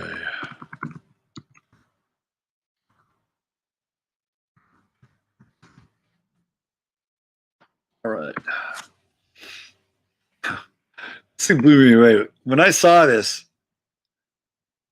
really, really blew me away. Now, this is, of course, the U.S. edition, but this is a pretty big online. This is a big publication. The Guardian, of course, is from England, right? That's where it's published. But apparently now they got a U.S. edition. So check this out. Like ants on sugar, COVID fatigue Texans shrug off mandates for holiday fun. This is our town square. This is actually what it looks like. The Guardian did a story on Fredericksburg. Oh, there's our little ice skating rink. How cute is that? Along Main Street, last week, a soft pink sunset descended over Marketplace Square, soundtracked by holiday music and children laughing. Tiny tots climbed aboard gingerbread train cutouts as older kids zoomed around a makeshift ice skating rink. I would not say zoom. Zoom is really not a word I would use to describe the level of speed there.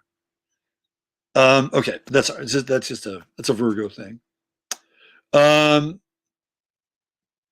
Their required face coverings dangling well below their mouths like scarves. Along Main Street, where crowds popped in and out of boutiques, one woman savored samples at the specialty food store. A punny t-shirt urging socialism distancing hung prominently in one of the shop windows. And at dusk, onlookers from around the state, many of them maskless, gathered close to see the city's elaborate holiday lights flicker on. It looks like we asked more people to come into town instead of less people, said Catherine Kuhlman, the infectious disease control officer for Gillespie County, which includes Fredericksburg. It's like ants on a sugar cube. You know, didn't they give vaccines to people on sugar cubes? Isn't that interesting? Anyway, it goes on, and basically paints us out to be,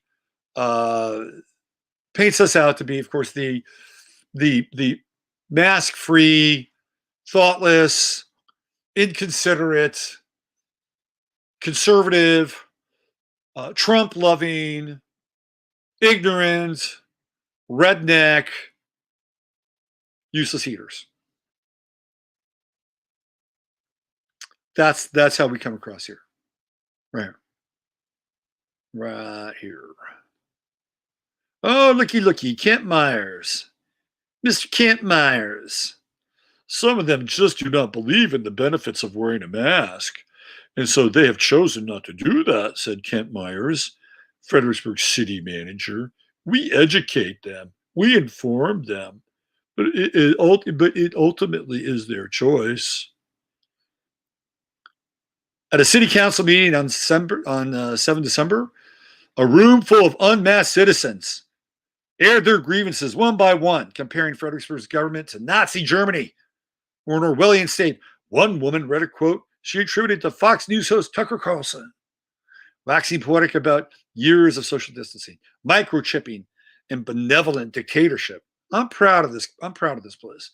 Another person warned that wearing N95 masks could cause serious injury or death. They do not.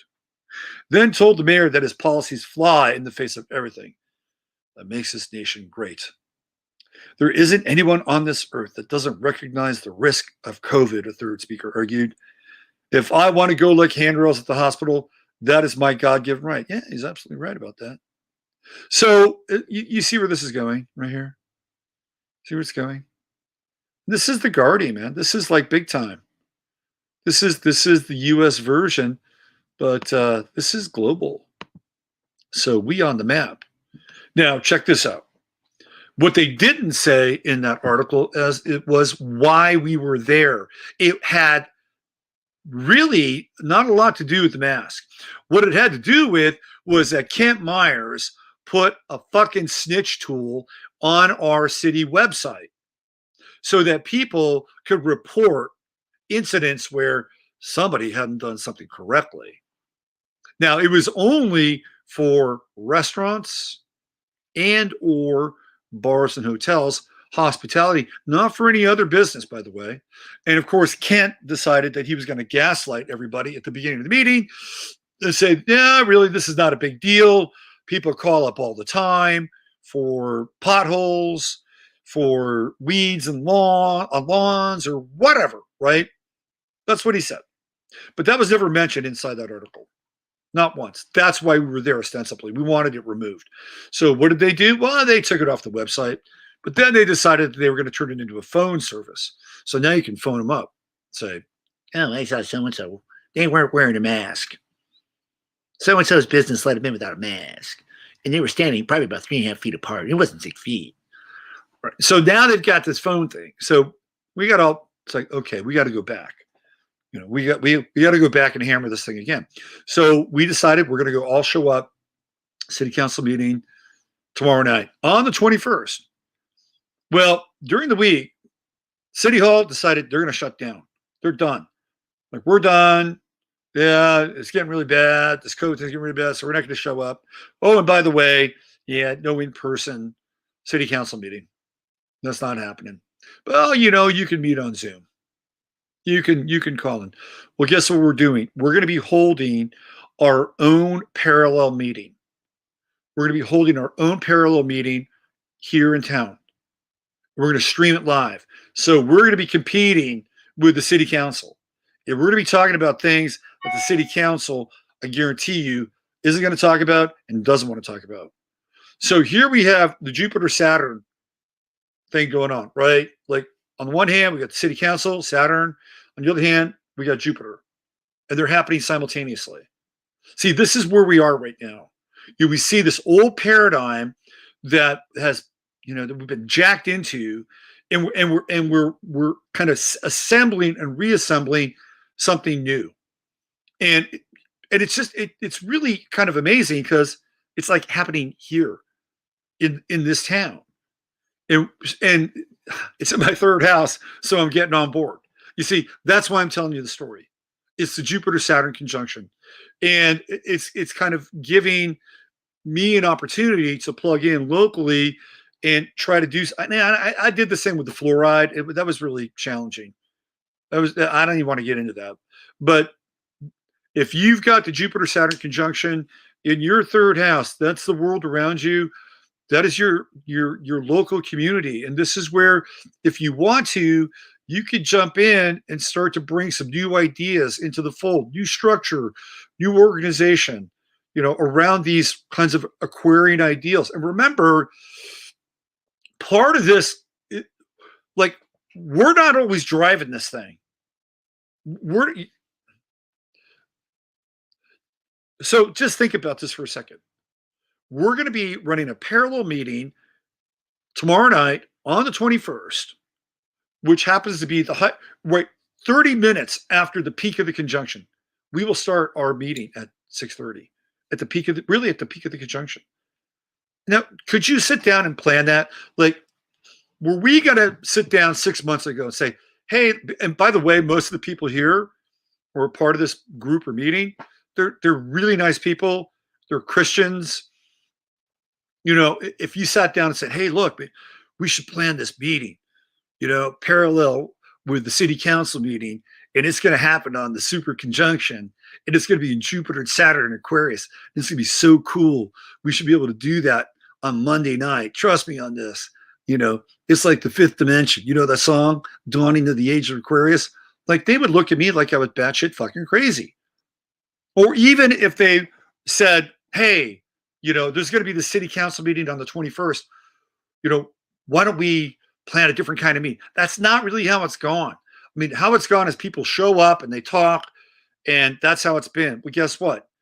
That's not how it's going to be, at least for tomorrow night. So I'll have more information about that tomorrow on 15 minutes, and we'll be streaming this thing live. And I hope you tune in and I hope you pass it along. We'll have, we'll have we'll have a recorded copy of this thing, so that if you get inspired, or maybe some of the ideas that we have might be kind of interesting for you, pass it along. These are the viral moments that we can't necessarily plan for.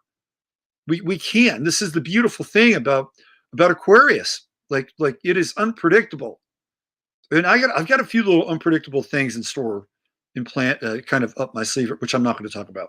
But anyway, that's what's happening, and that is the third house. Also, writing and communication, very good for the third house as well. All right, let's get back and go to that chart.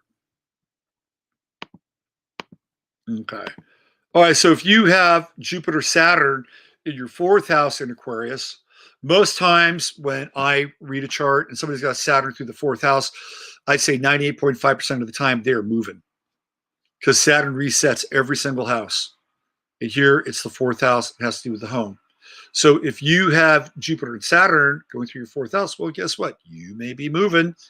And hopefully you will be moving to an area that's, number one, more communal, or at least communal in the way that you feel, I don't know, inspired by or drawn to, maybe a little bit more egalitarian.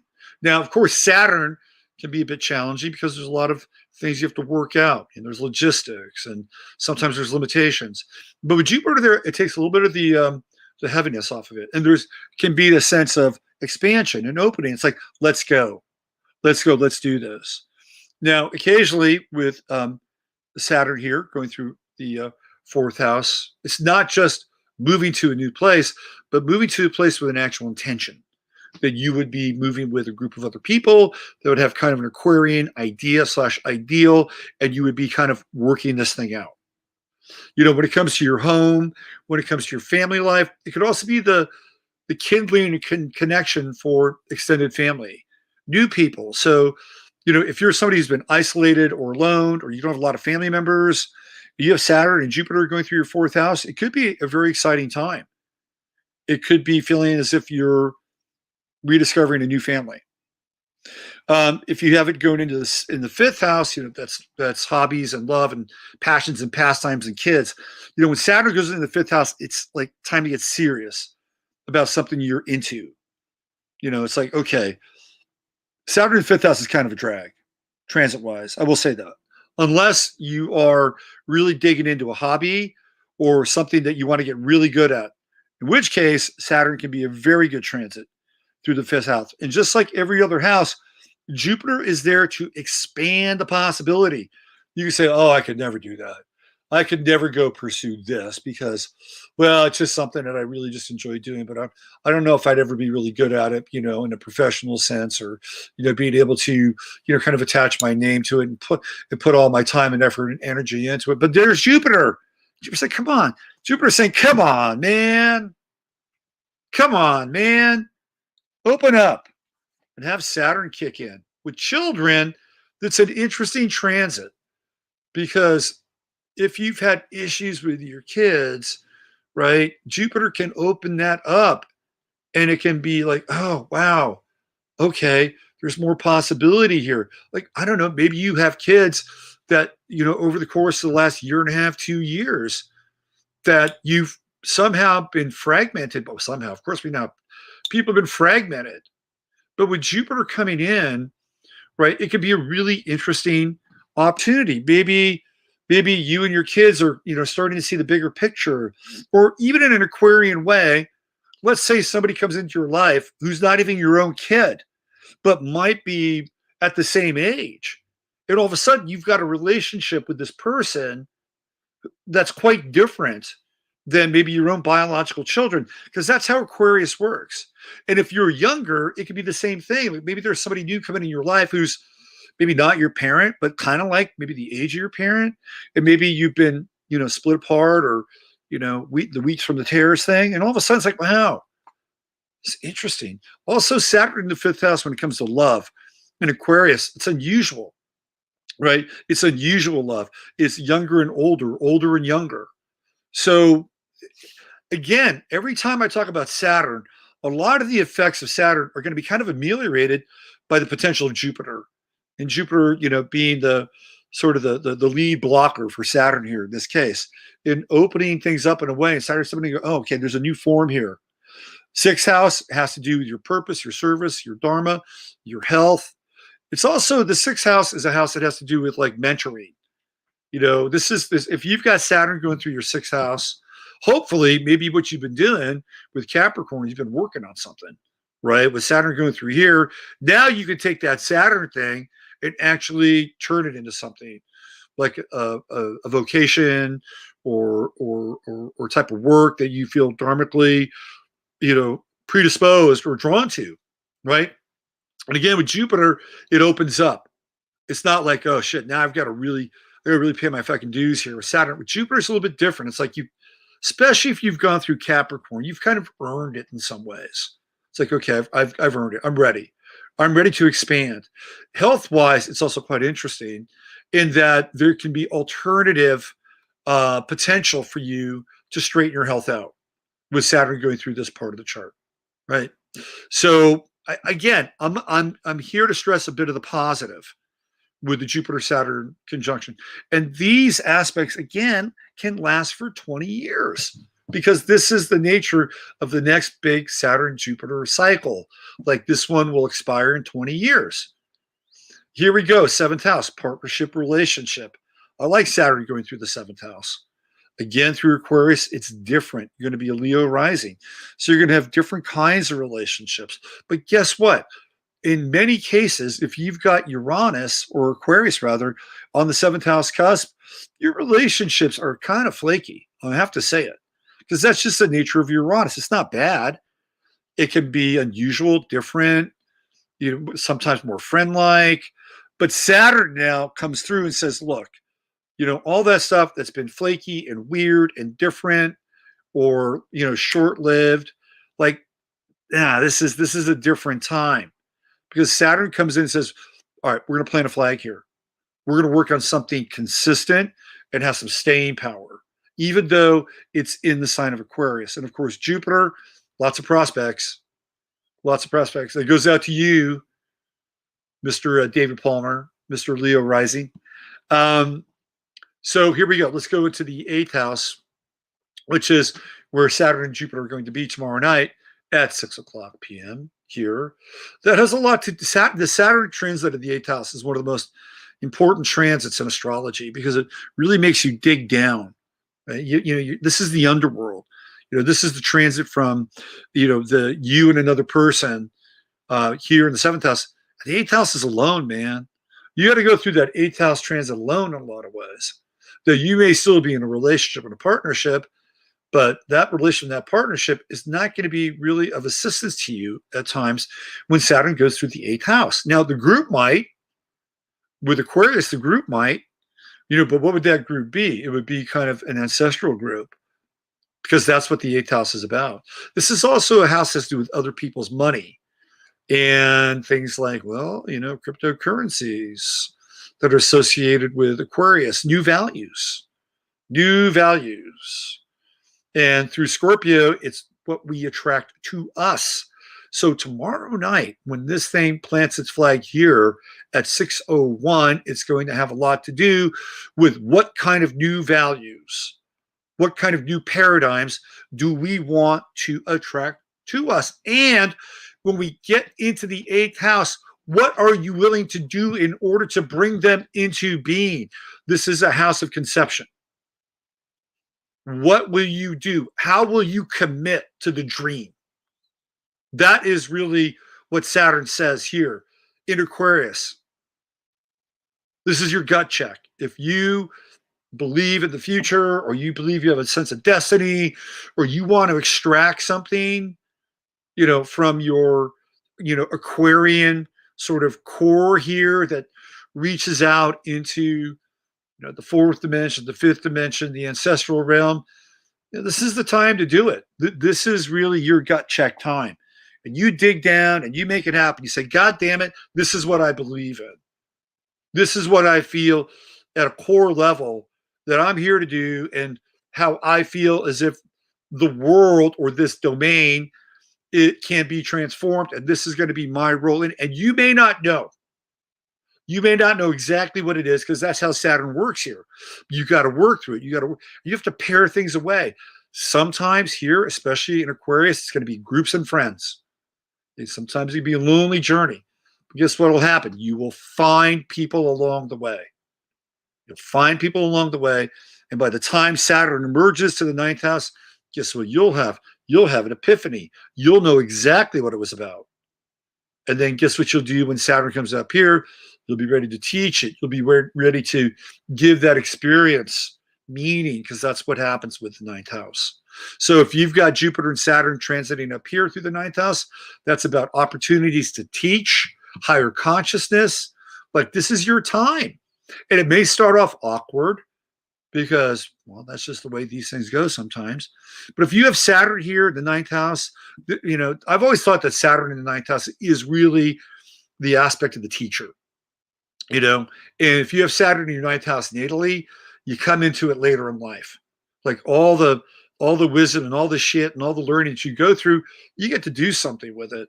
So Saturn emerging up here, going through here, is a time where you're working really diligently towards either applying or being able to teach, you know, higher knowledge, and especially in Aquarius.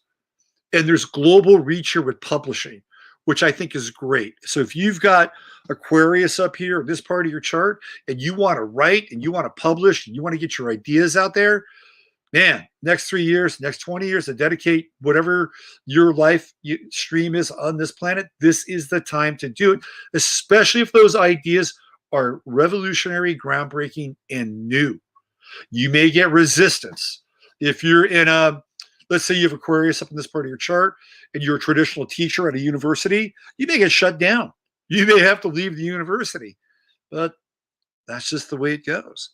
If you've got the midheaven in Aquarius and Saturn's right here, pivotal time, very pivotal time. Anytime Saturn crosses that midheaven, this point of the chart, it is game on. It is the culmination of a 15-year cycle that started way down here. So if you've got Aquarius here and you would have Leo here, yeah, we're going back to what, like 2007, 2006, 2007. So there we go. There's that 14, 15-year cycle right there. Bang. This is your time. Showtime, baby. So for the next 3 years, Saturn's up in the 10th house, and you really get to manifest. This is it. This is what you've been planning for, working on, and Jupiter makes it even better, makes it even bigger.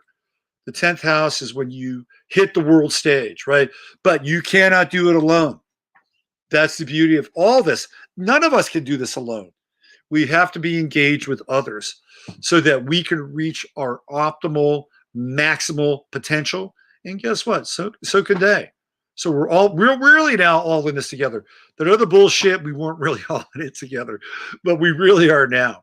So just remember, if you've got Saturn up here, it's hitting your 10th house, you got Jupiter there, all boats rise, bring as many people along as possible. Saturn in the 11th house, Jupiter here in the 11th house, communication, friends, community. It's kind of, you know, the 11th house is really becoming in a lot of ways the new 10th house because of our relationship with the internet and our relationship with technology. It's kind of an extension. It's like a life extension program of the 10th house. So with Saturn and Jupiter here, you know, sometimes you're going to limit your friends. That's the way it goes with Saturn in the 11th house. But guess what? You get to meet new friends. Old groups fall away. New groups emerge. And with Jupiter, there's a sense of expansion and potential. And for the next 3 years, for the next 20 years, you want to work on community. You want to work on community and sharing information and being part of an extended family, a planetary family, a universal family, galactic family, right? Right here. So we're all going to have growing pains a little bit when Saturn hits each parts of, you know, of the chart, of the wheel. But guess what? It gets better, tends to get easier. And with Jupiter, it's kind of greasing the wheels. So that brings us to the 12th house, Saturn, Jupiter, man. You got Saturn right here in Aquarius. That means your Pisces rising. It means you got Neptune in the first house. That's intense. That's really powerful because you're going through Neptune transit in your first house and you're going through Saturn going through your 12th house. I would say the Saturn 12th house transit and the Saturn 8th house transit are the two most important Saturn transits in astrology, bar none. I would say maybe the second and then the fourth would take sort of the next two houses. Saturn 8th house, 12th house transits are really about not being in this world. It's about being in the 12th house. It's about establishing your connection with what's out here, right? And Jupiter makes it expansive too. It's like it's healing, it's opening, but it allows you to sort of move out of the world in some ways. This is to me, this would be like, communication with, I don't know, extraterrestrials or who knows? Who knows how this thing works out? But it's not business as usual. And the other thing too is that whenever Saturn goes through the 12th house, it's clearing out the last 30 years of the chart.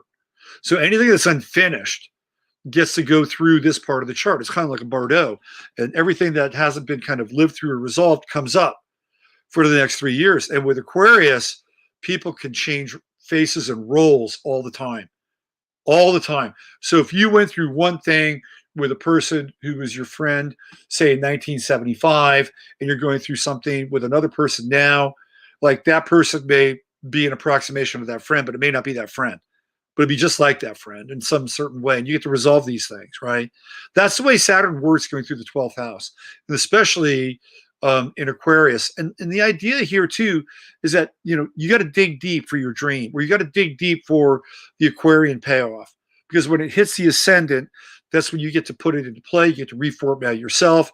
And, 3 years of discarding and dreaming and getting in touch with your soul and paring away sort of the last 30 years of your life gets you primed for your new beginning and your next start. So I think ultimately, there's a map. I just gave you a map for every one of these 12 houses.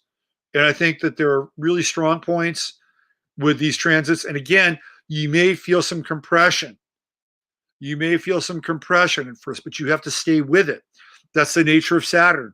Sometimes these things don't change overnight. Although I will say, with the Jupiter-Saturn conjunction, if there was ever a time where it could and there could be a boost, the time certainly is now. All right. Let me check in with you guys. Let's see where you're at. Okay, my chart is very similar. I'm going to start. I'll get a review next year. What else we have? Let's see. Oh, we got Heather in the house. Oh, cool. Is that? Oh, it's Heather John. Don't worry. I like you too, Heather John. I just thought astrology with Heather would be in here. Nina Soul. I get it now. Okay, cool. Good. This chat room is bang. Chat room is bang on. You guys are bangity bang. Let's see. Socialism distancing. Yeah. What is chat? Oh, that's what you get. Oh, okay. Aquarius 9th, Saturn 11th. Oh, that's cool, right? Saturn 11th. So that means, what do you have? You have Saturn and Aries in the 11th. That can be challenging. With groups, Saturn in the 11th. But eventually you find your mastery. Is that right? Yeah. Eventually you find your mastery with Saturn and Aries in the 11th. And you can lead groups. Let's see. What else? The 11th house. If this transit takes a position of a yod, would the emphasis move to the point of the yod? It can. Well, it depends. So if you've got Saturn and Jupiter hitting the focal point of the yod, absolutely. If you've got the Saturn Jupiter conjunction, and it's happening, between 29 Capricorn and 2 Aquarius, and it's on the focal point of the yod, yeah, absolutely. That's major. That's major. That's not. To me, that's not like just here or now. You're talking like, things you've been working on for a very, very long time, and maybe not even this incarnation or this dimensional version of your own self. All right, any new comments? Saturn in the 5th in Taurus, so you're gonna have the Saturn square. So you'll have the Saturn square, and so that's going to be in the 11th house. Is that right? I think it's going to be in the 11th house for your 5th in Taurus. Yeah. So you have Saturn going through Aquarius. No. It would be 11th house. My bad. So that would be Just backtrack here. So you'd have Taurus, and you have Gemini, so that'd be Sag. That'd be the second house. Second house. So you have Saturn go through your second house. Interesting. Yeah. Money, values, love. Like, I think with that transit, you may want to, like,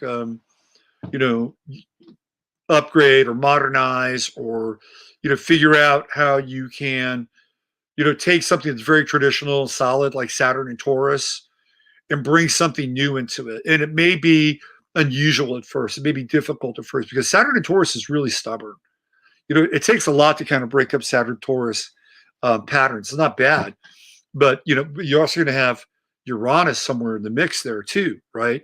So whatever you've got going on in terms of your fifth house, you experience sort of this breaking up of the form and the pattern, so that you can reinvest in it and make your Saturn, a bit more, I wouldn't say interesting, but kind of renew it in some ways. The word upgrade comes to mind. You're talking about, doesn't matter, Ian. You stay here. Welsh Rose, I haven't forgotten about you. You're on my list. Don't worry about you. I got you. Let's see. Virgo rising, sixth house, right? Also my Saturn return. Oh, good for you. You go through Saturn return with Jupiter on the Great Conjunction. That is so cool. That is very, very cool. I don't understand mine at all. Let's see what else here. I have natal Saturn in Taurus. It could be good, Saturn and Taurus, like, it's very foundational. It's very, very foundational. You're here to build something, and it really depends on a lot of other things. But it's not a death sentence by any chance, by any stretch. Let's see. You know what I love about you guys?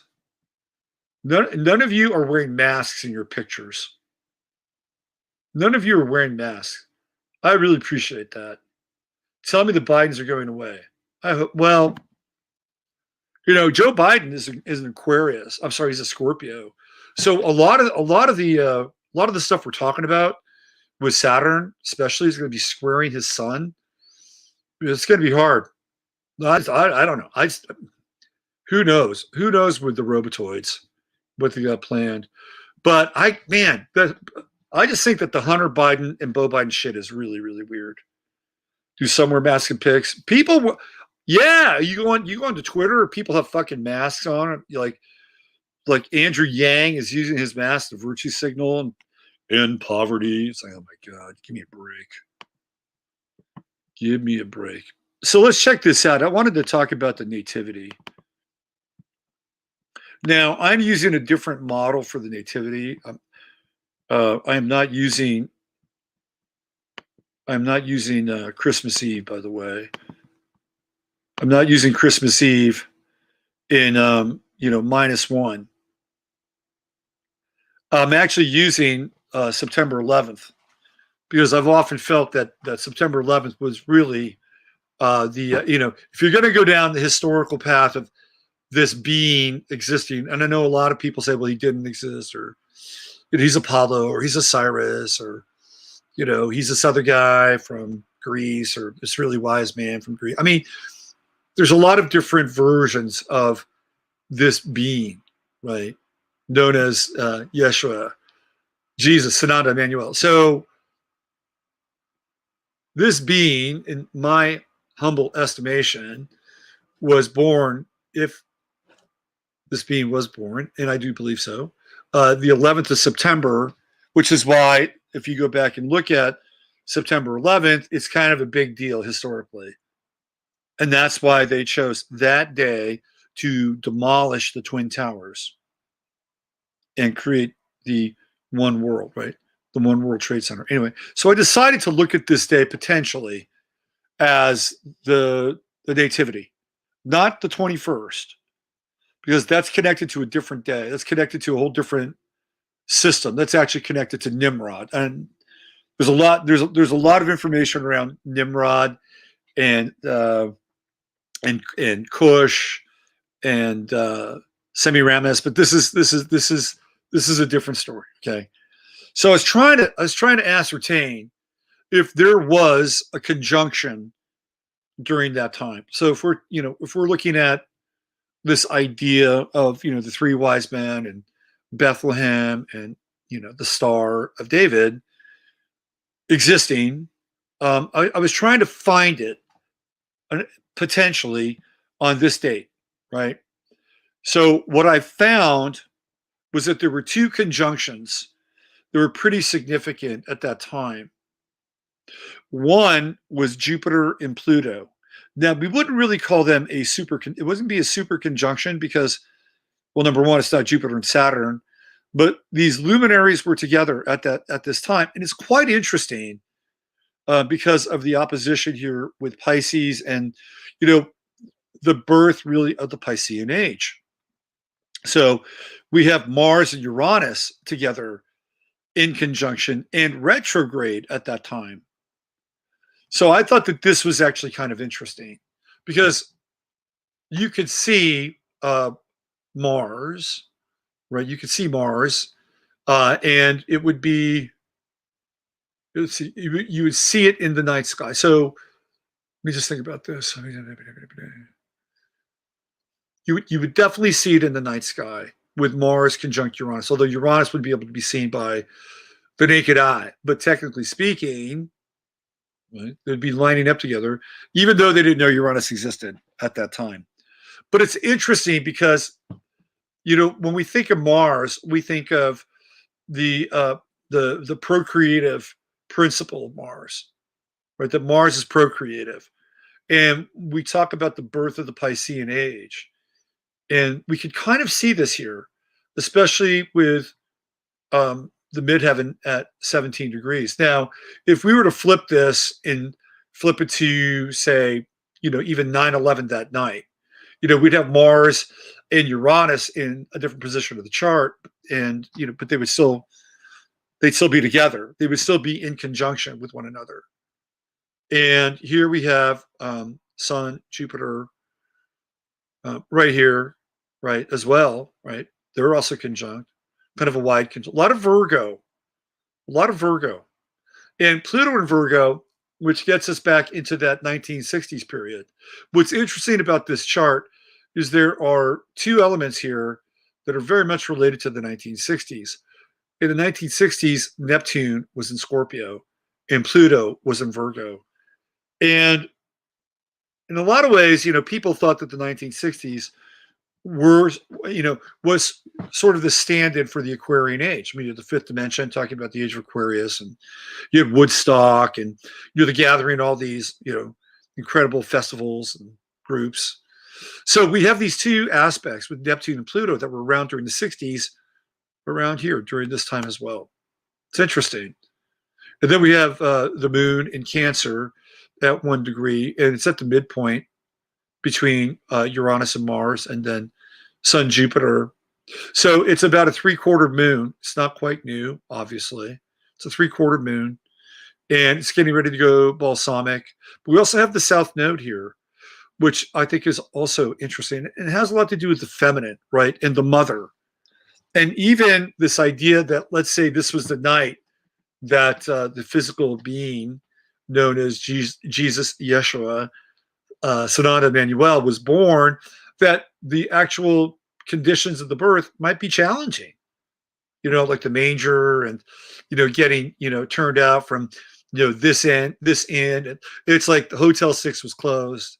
Holiday Inn is closed. What else we have? I don't know. The Hyatt's closed.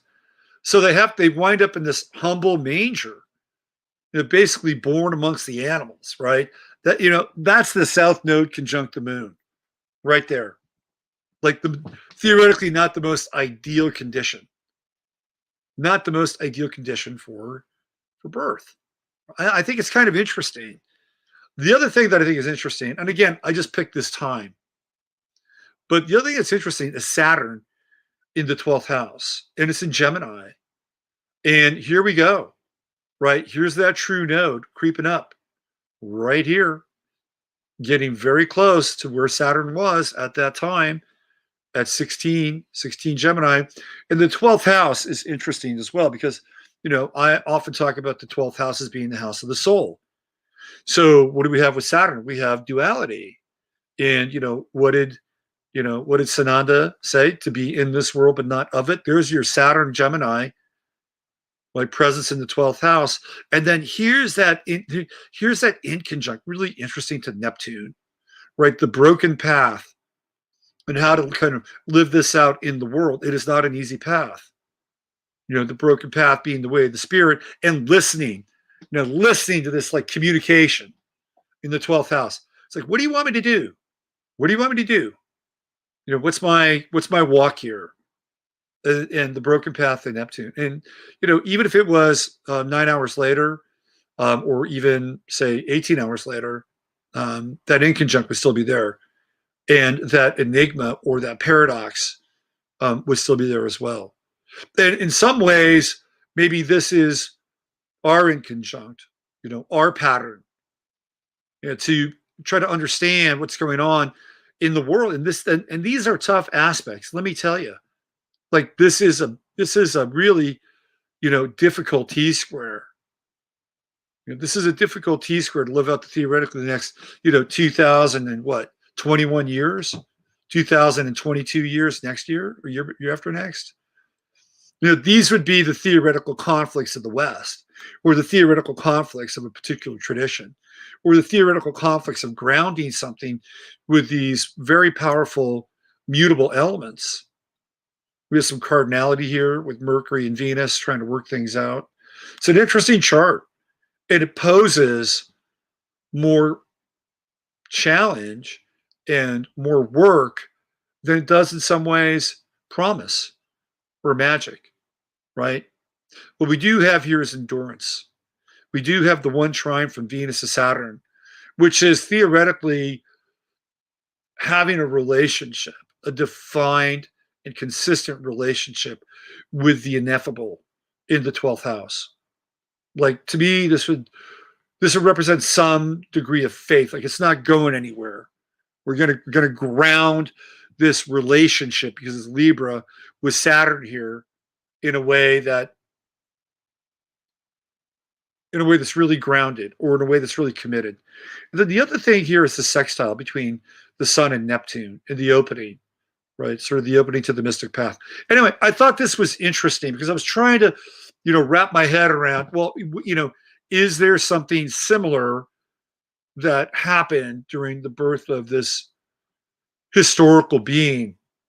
Because, where I think we are is the planetary expression of this moment. If indeed this moment occurred during this date and around this time. And I actually brought this up with somebody here in town who is pretty Catholic. And I probably blew her out of the water. And I said, this is the second coming. Right? This is the second coming. We are the second coming. And I know that sounds heretical, but that's what I was trying to get across to her. So again, I was just trying to find out, during this period, this year, this 1 BC, right? If there was something in the heavens that resembled, what we're theoretically going through. And, I play a lot with the Sabian symbols. I wanted to show you the Sabian symbol for 24 Pluto in Virgo. I think it's quite interesting. So let me share this with you guys.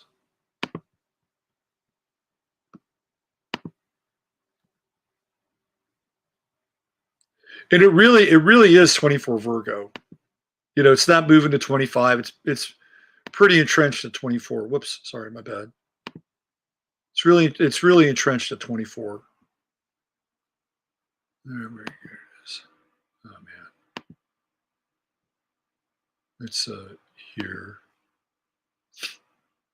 All right. So this is 24 Virgo. Mary and her little lamb. Now, that would have been a 24 Virgo, I don't know, the following week, maybe 2 weeks after that, maybe 2 weeks. Like 24 Virgo was in the air. It wasn't like, oh, hey, that night it's 24 Virgo. But it's kind of interesting especially because of the conjunction with Pluto. You see, that's the other conjunction. I'm sorry, with Jupiter. That's the other conjunction that's taking place. It's not just Mars Uranus and this creative, different, new, radical kind of energy that's coming into the world vis-a-vis Pisces, but there's this in the conjunction with Jupiter. So the need to keep a vibrant and pure simplicity at the core of one's being as one meets many of the tests of existence. Coming after the preceding symbols, this one tells us that though great, spectacular, and resolute efforts are needed in order to achieve one's higher goals of destiny, still the essential quality as one journeys on the path is a pure, spontaneous, fresh, and non-violent approach to all encounters. This, of course, is Jesus's treaty to his disciples. Virgo is at 24, and it is their conjunct Jupiter on 9/11, which I think is probably more likely the night or the night of the Nativity. This of course is Jesus' entreaty to his disciples that they should be like little children. Without such a deep, heartfelt simplicity, the seeker after spiritual experiences or initiation is bound to find himself glamorized by his own successes. Or if you take the left-handed path, like you're headed for, desolation highway. And to see his ego feeding on the drama of struggle and victory. This is the fourth stage of the 35th fivefold sequence, and it presents us with a subtle hint of technique. Beyond individual prowess and social eminence, the individual whose innocence is fixed upon spiritual realization should genuinely radiate innocence, right? So this is where Pluto was during that time. And of course, Jupiter would be theoretically amplifying that aspect. And the name Mary is interesting to show up there as part of that symbol. I believe those final symbols of degrees of Pisces, 26 and 28, those are very interesting degrees too. And let's just take a quick gander as to where they are. Give me one sec. But they're moving backwards. They're headed retrograde. That's fascinating. All right, let's see. So we have 20. That's going to be, let's see, straight.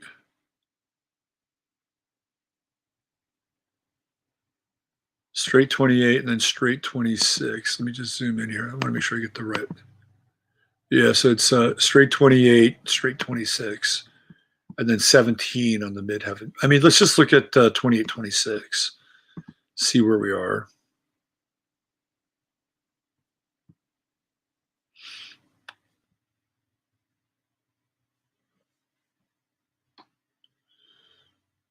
Okay.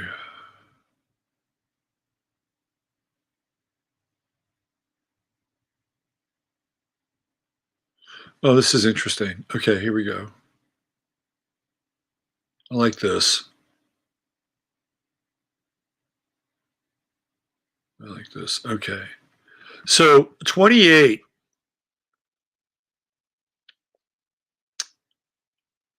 And it's headed backwards. So we're just going to look at 28 because it's going retrograde.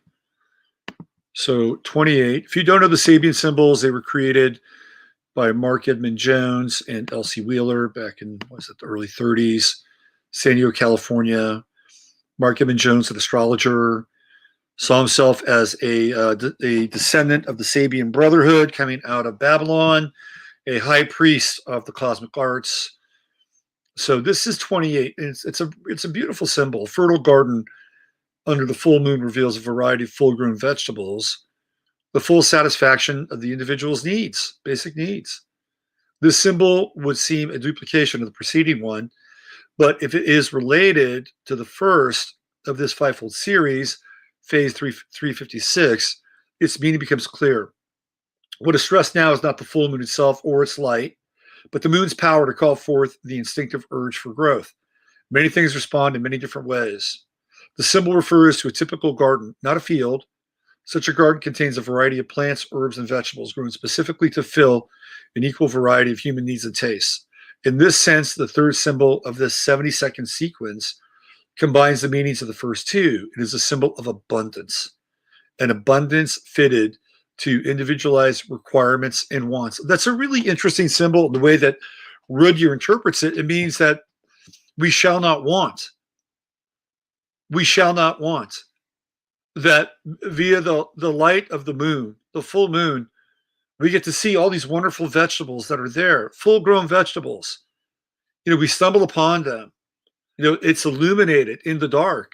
That's an interesting symbol because we're not stumbling across this fertile garden at high noon. You just come straight into the garden and go, hey, look at this. Oh, there's wonderful vegetables here. Man, this is great. It's out, it's dark, it's night. Right? And the symbols, like, it's illuminated. It's all there. Like, everything is there. Everything you need. Abundance. And the retrograde part of that is maybe that we forget that. Maybe we forget that we have everything we need. And we go, scurrying about busily, in the affairs of our human lives and doing this, doing that, doing this, doing that. And we miss it, right? We miss the fact that it's all provided for us.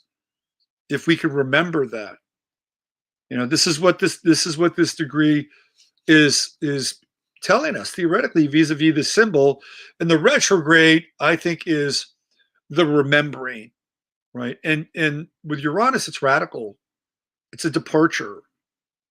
So this is where Uranus is, and Mars is at a straight 26, which is, again, this is interesting too. Watching the very thin moon crescent. So now we have another image. We have three images of the moon here. We have the harvest moon illumines a clear autumnal sky. We have a fertile garden under the full moon reveals a variety of full-grown vegetables.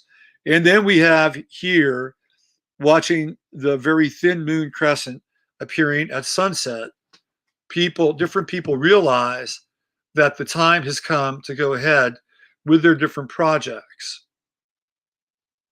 This is really cool too. A religious organization succeeds in overcoming the corrupting influence of perverted practices during materialized ideals. Wow, that's a good one. Right? That's the preceding symbol to these next three symbols that have the moon associated with it. What's also interesting, and is that, what do we have? We have three wise men, right? We have three wise men on the nativity. And then we have these three different symbols of the moon. And I'm not saying that they're exactly connected, but it's kind of an interesting connection between the three of them. Anyway, let's look at this. A keen appreciation of the value of individualized responses to any challenge of life. The rather obscure original notation for this zodiacal degree, a new moon that divides its influences when translated into practical terms, refers to the fact that, confronted with the opportunity to expand their energy along new lines, modern individuals will react according to their own personal characters. One basic cosmic spiritual impulse will lead these varied personalities to take equally varied steps. In any society that glorifies individualism, everyone should therefore accept this fact and not try to compel other individuals to conform to a single pattern of response. So this is Mars. This is the actional planet that is at the midheaven with Uranus. Think about that for a moment. Mars is action here, and the retrograde is the reminder that other people don't have to just fall in line and do it the way you're doing it or the way they're being told to do it, right? The first symbol of the 72nd and last series of five stresses the essential nature of the cyclic process of actualization of human potential, the emergence of the individual.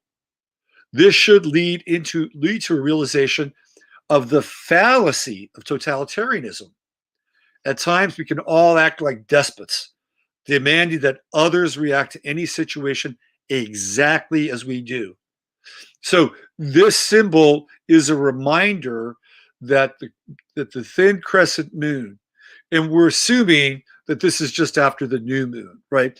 That people have gotten their sort of cosmic pulse with the new moon, the impetus to start something new, and then the crescent moon hits, and it's like it's actional, and they're going to go ahead with their different projects. The time has come. Maybe this has something to do with the disciples. I don't know. You could kind of make a case for that, right? But what's interesting is that it's Mars, and the Mars retrograde is there to remind us that not every path is, not everybody shares the same path, not everybody shares the same walk, not everybody is supposed to do the same thing that everybody else does. And in order for us to be thoroughly individual, we have to, number one, claim it for ourselves and respect that in others. And that gets right to the heart of the matter of where we are. So we have this, this thing that we're going to go on with different projects, right? And it may even relate to this time where, there are going to be people that are just going to split away from, the current paradigm and just go on with their different projects. And to remember here, right, with Pisces 28, that there's always going to be some level of abundance. That's stumbling upon this beautiful garden, in the moonlight. For holy shit, look at this. Can't wait till the sun comes up and really take a good look at this thing. So these are the two, I think, really important symbols that are that and Pluto down at the bottom, right? Okay. Let's see. So then I decided to get a little creative. I decided, well, what would happen if we created a composite chart between that chart and the one that we're at now? It's kind of interesting.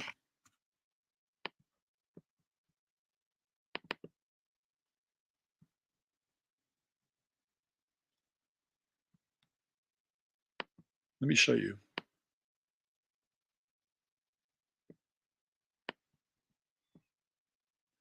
By the way, thanks for hanging in there. We still got 429 people on the show tonight. You guys are great.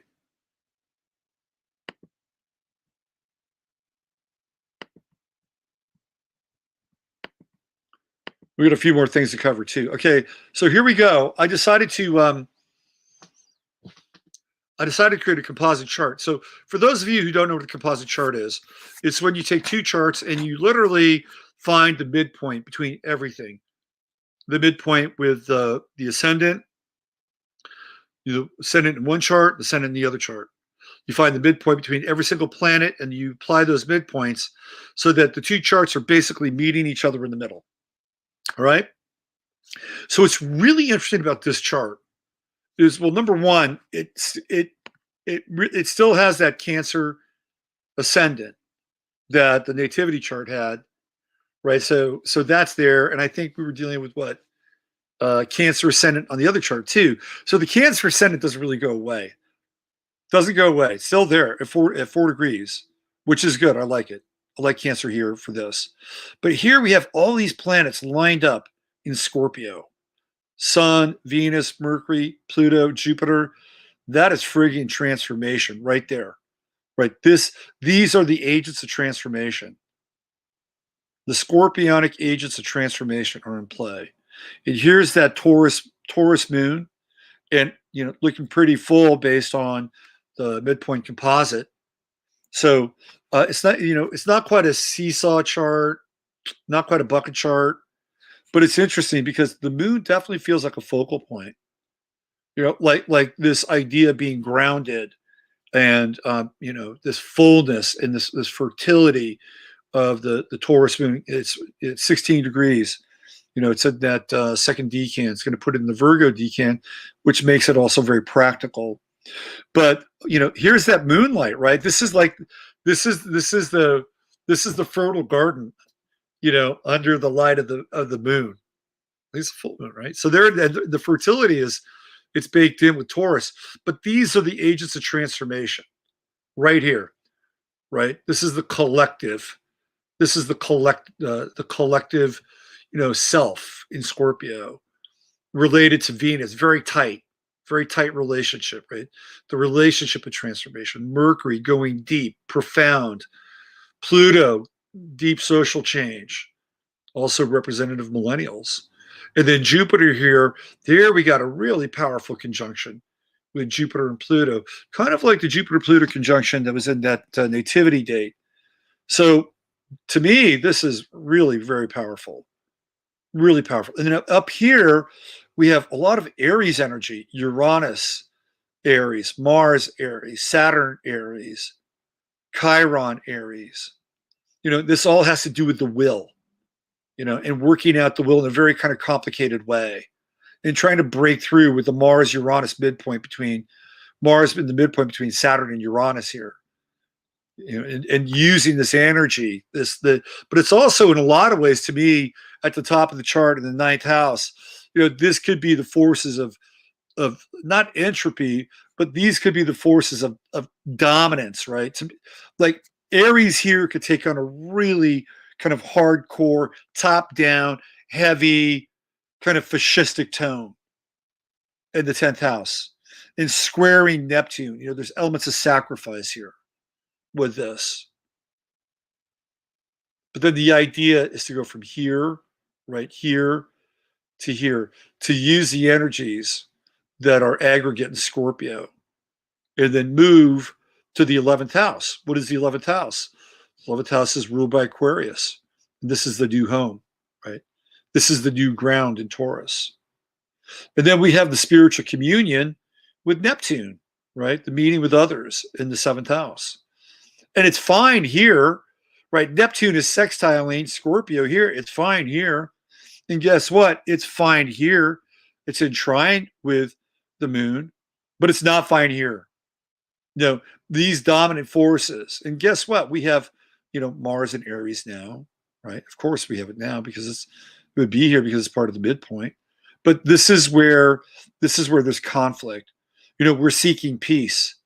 This is peace, Neptune in the 7th house. Peace and relating, right? Peace and relating with one another. And it's available here through the act of transformation and creativity, the 5th house. And it's available here with the trine to the moon, right? But it's in conflict here. Now, what's interesting is we have the true node at 2742, which is that degree after what? After Pisces 26, which is interesting, right? So the culmination of Pisces 26 in a nativity chart goes to Pisces, actually going to be 28. And that's one of the final degrees of the zodiac. And those final degrees, they get kind of wonky and crazy. But the inconjunct really is the mystery between Scorpio and Aries. And what's interesting is that, Mars used to be the ruler of Scorpio.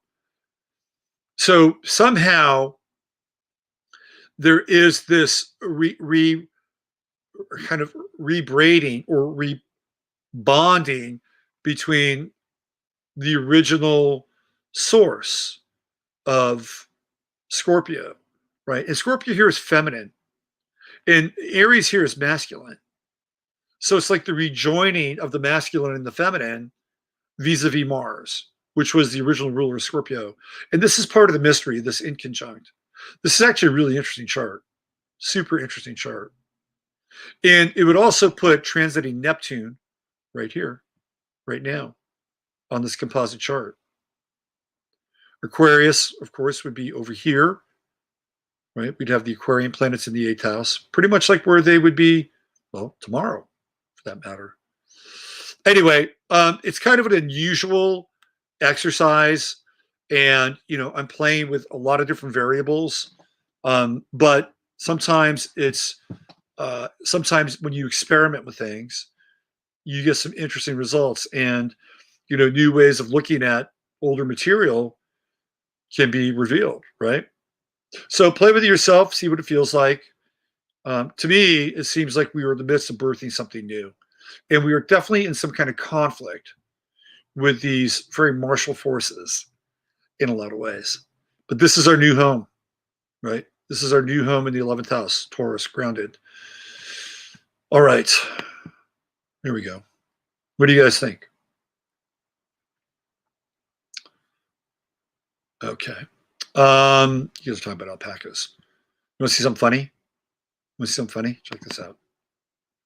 I think this is, speaking of strange composites, this fucking cracked me up when I saw it. Watch this.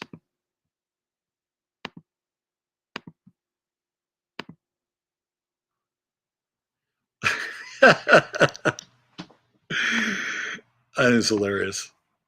How it started, how it's going. It says it all, right? It says it all right there. It says it all right there. Entropy on display. Get a good chuckle out of that. All right.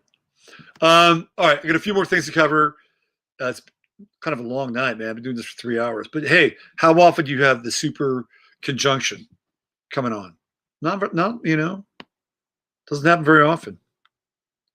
Oh, by the way, we talked about Algol on Friday, and I just gotta say, I gotta show you guys this.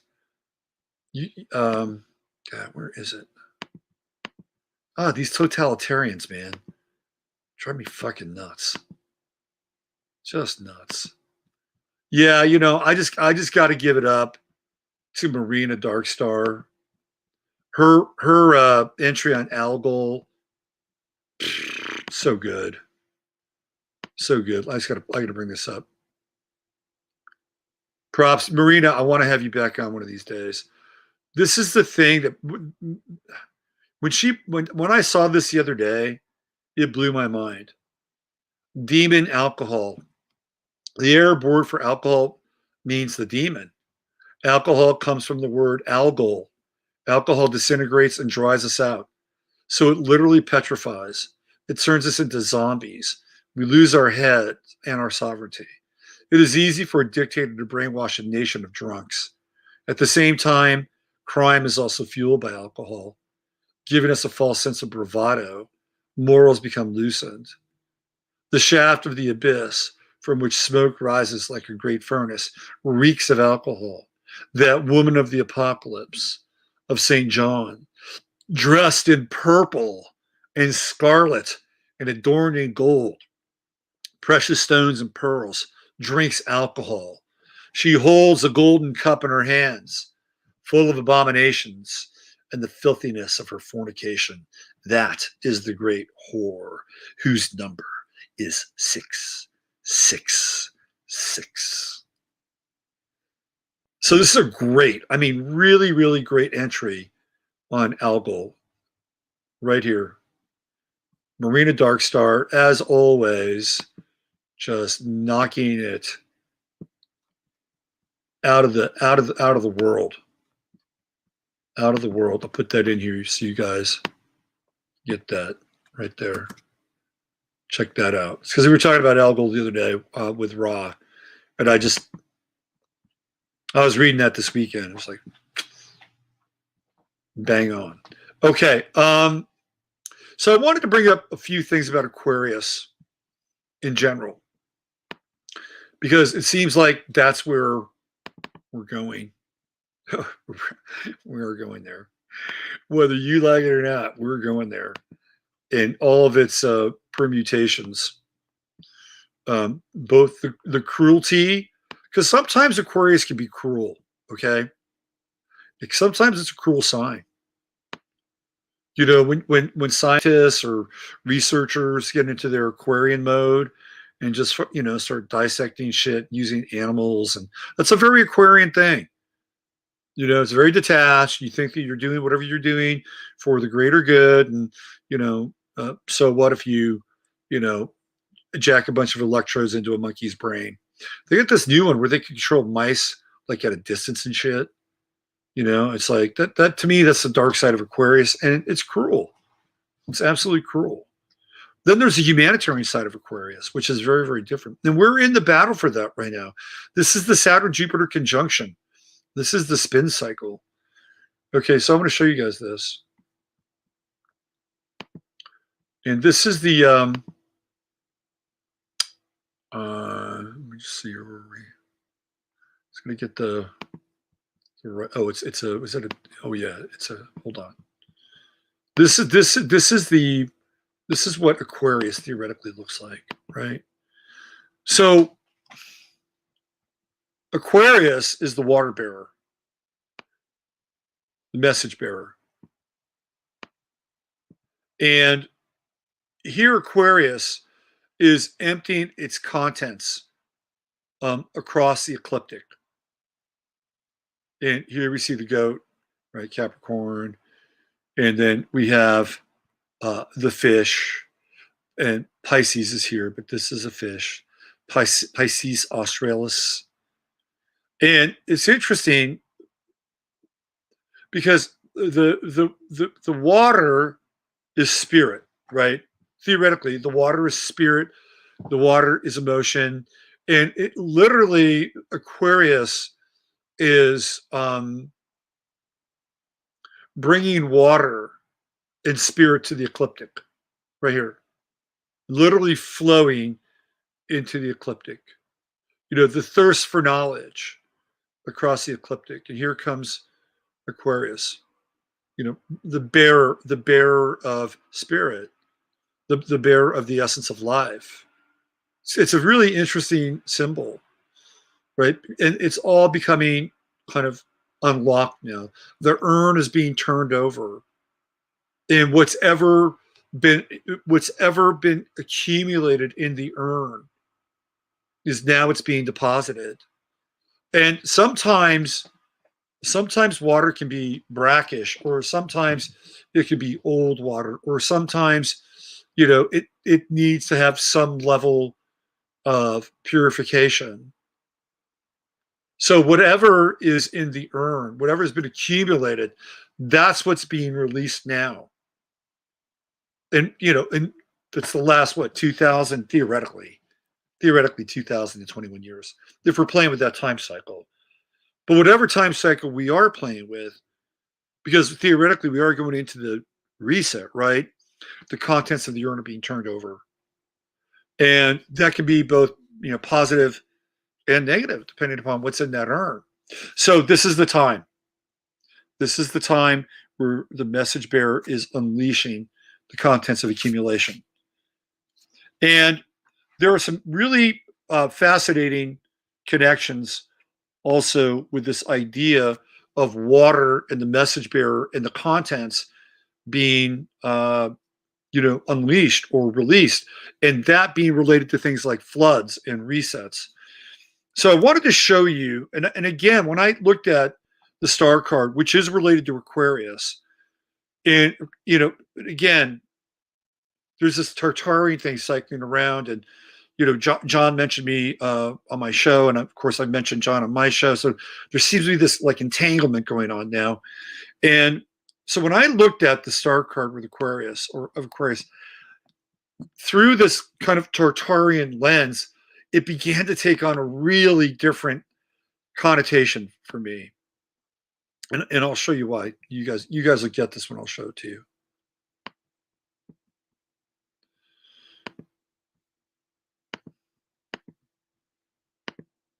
So here we have the star card, and now it is connected to Aquarius. It is connected to the morning star, but the star card has always been associated with Aquarius, like it's hope and the new day, and the dawn of a new day with the morning star.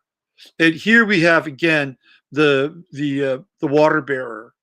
This time the water bearer is a goddess. She's a woman, the golden-haired goddess, and she's dispensing water in two areas. And then I began to look at this picture, and I always thought, well, this is just a regular-sized woman, and she's just doing regular-sized woman work. But then I began to think about this as, like, what if this woman was a god, like a giant? Like, what if this really was kind of a depiction of a giant from a kind of Tartarian perspective, and that what we're looking at here is essentially the flood, right? I mean, again, this is kind of an iteration of this idea of the mud flood or the flood or a series of floods. But I never really thought about this person as being much larger than the depiction of a human, right? Because these look like rivers that this person is creating. And if there's too much water, guess what? There'll be a fucking flood, right? It's interesting. What do we have? 1, 2, 3, 4, 7 stars, 7 stars, 7 sisters. Anyway, I just wanted to put this out there and kind of throw that into the mix because this is a giant woman. And this is the fertilization of the land. I mean, these look like trees and groves, right? And this is an ocean. We're dealing with a giant here. And maybe it's a metaphor. And then again, maybe it's not. So I began to think about floods. And I began to think about Aquarius and the time of the flood or the time of the floods. If there's any kind of Aquarian sorts of connections with floods. And when you get into floods and water and the cross-cultural telling of the tale of the Great Flood, you'll see it in so many different myths. A lot of the Native American tribes had flood stories, or they're baked into their mythologies, right? South America has flood stories. Mesoamerica has flood stories. There's the Canary, the Incan, the Mapuche. This is all South American. Muska Tupi. Asia, the Sumerians, of course. Some of the most famous flood stories, Epic of Gilgamesh. The Abrahamic religions, Genesis, Noah's Ark, very much connected to the Sumerian. China's got flood stories. Nuwa, it sounds a little like Noah, doesn't it? Nuwa. Also, Nuwa is the mother goddess of Chinese mythology, the sister and wife of Fuxi, the emperor god. She's credited with creating humanity and repairing the pillar of heaven. Isn't it interesting? Nuwa, Noah, Nuwa. Manu and Matsya in India, right? Paluga. Korea has its own mythology, creation story.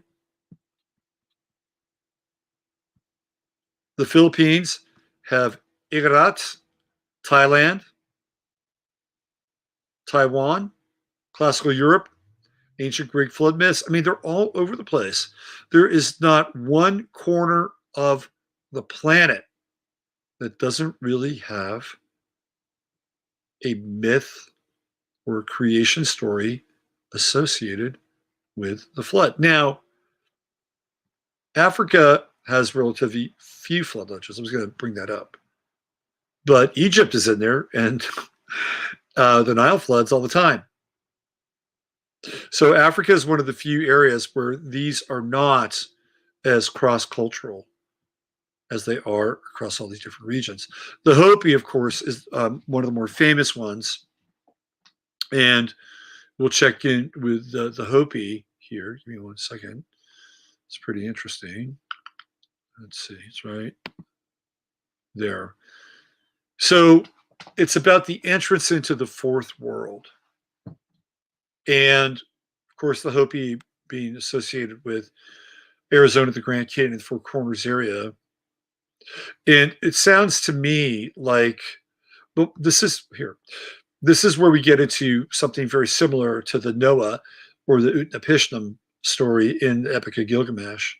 Well, it may not be possible to positively ascertain which is the original or more correct story. Harold Corlander writes, at least in Orabi, the oldest of the Hopi villages, little children are often told the story of the Sipapu, and the story of an ocean voyage is related to them when they're older. He states that even the name of the Hopi water clan, pardon me, I'm going to probably butcher this, Patkinyamu, literally means a dwelling on the water or houseboat. What does that sound like? It sounds like an ark. However, he notes the Sipapu story is centered on Waipi and is more accepted among Hopis generally, but we're still dealing with a houseboat and being on the water.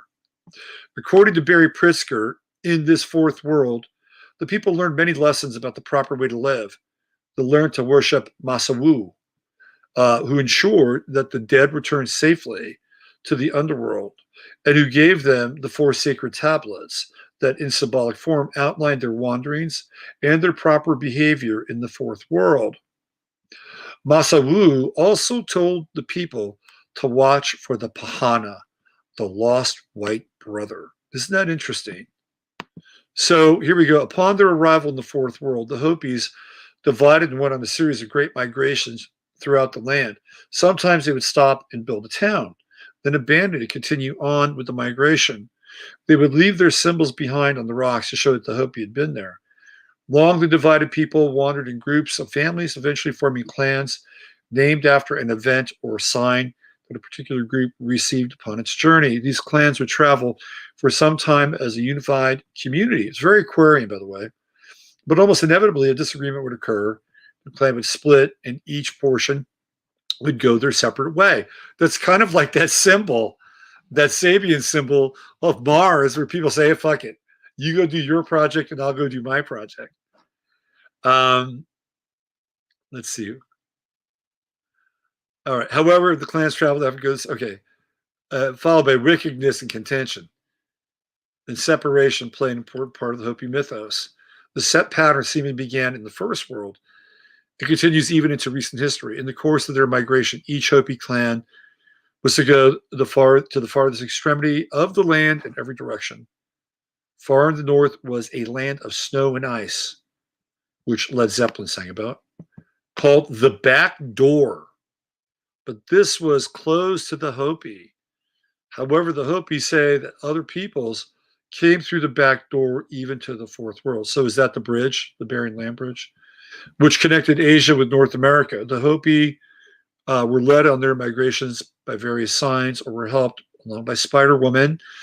Eventually, the Hopi clans finished their prescribed migrations and were led to their current location in northeast Arizona.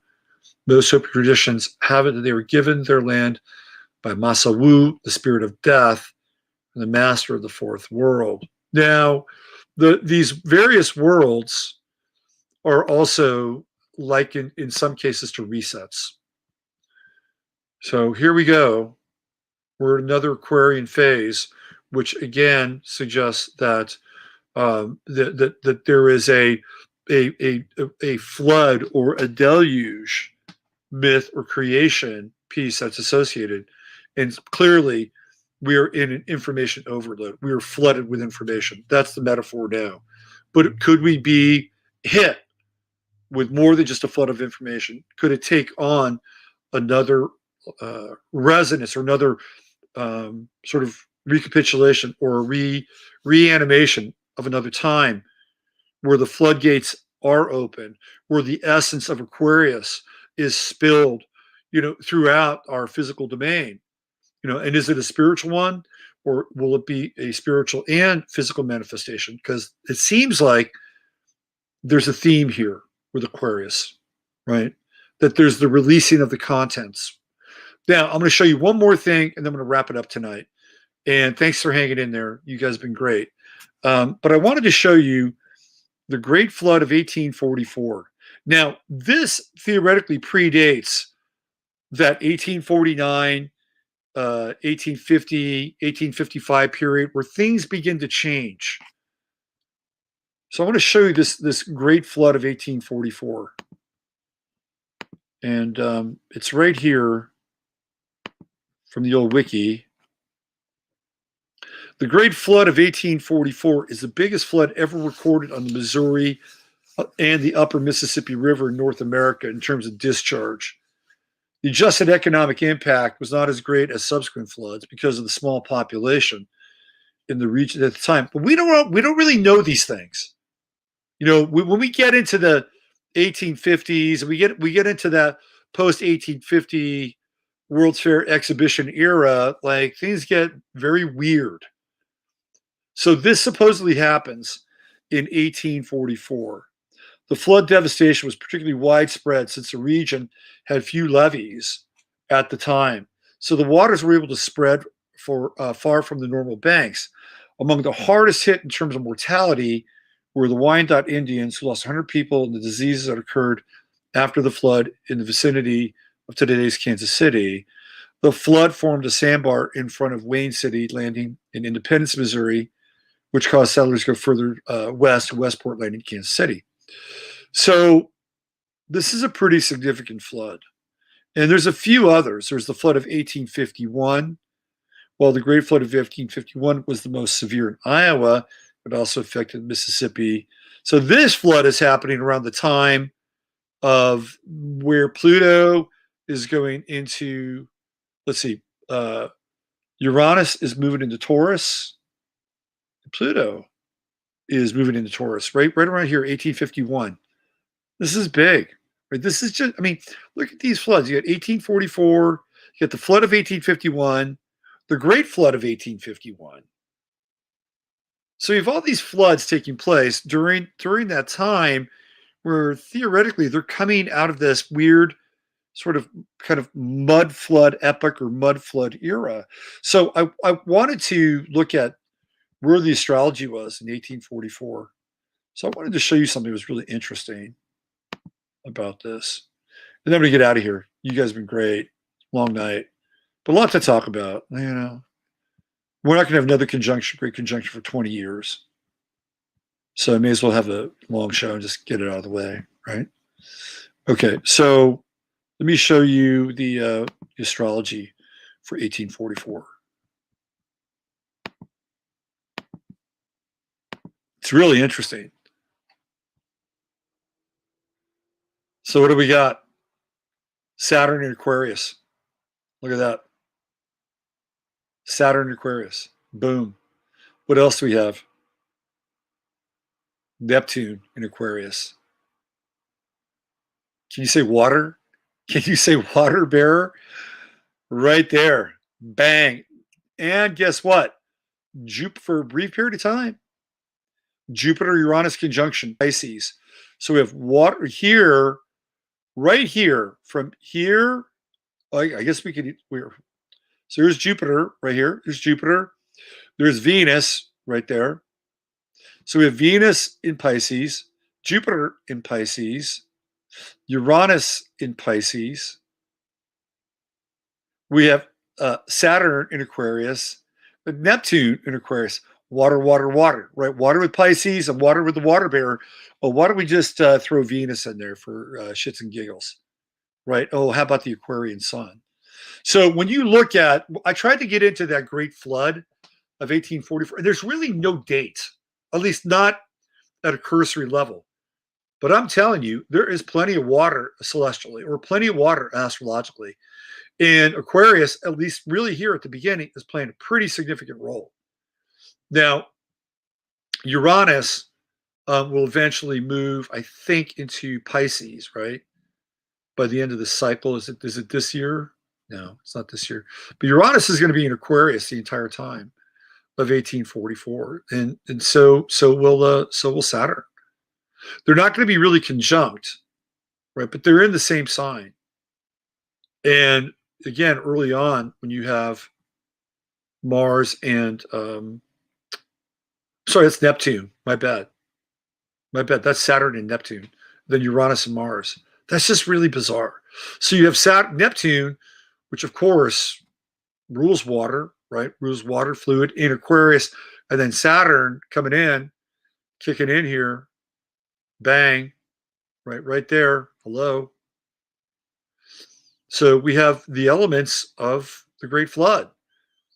And some of this will continue, of course, over the next few years until finally both Pluto and Pluto makes a change into Taurus. And eventually, by the time 1855 rolls around, Uranus has gone into Taurus as well. So they're both in Taurus. New land, theoretical new land, right? Or just land that might be new and kind of uncovered once the floodwaters recede. But I thought this was really interesting, especially as it relates to the influence of Aquarius. And it looks like this 1844 Great Flood kind of starts the cycle of these other floods that begin to show up in the middle part of the 1850s. So again, this has to do with Aquarius, the mythology of Aquarius, the idea that it spills its contents, whatever has been accumulated. There's also the potential for water. There is the potential for flooding, oversaturation. You look at the star card. The star card takes on a whole new different meaning.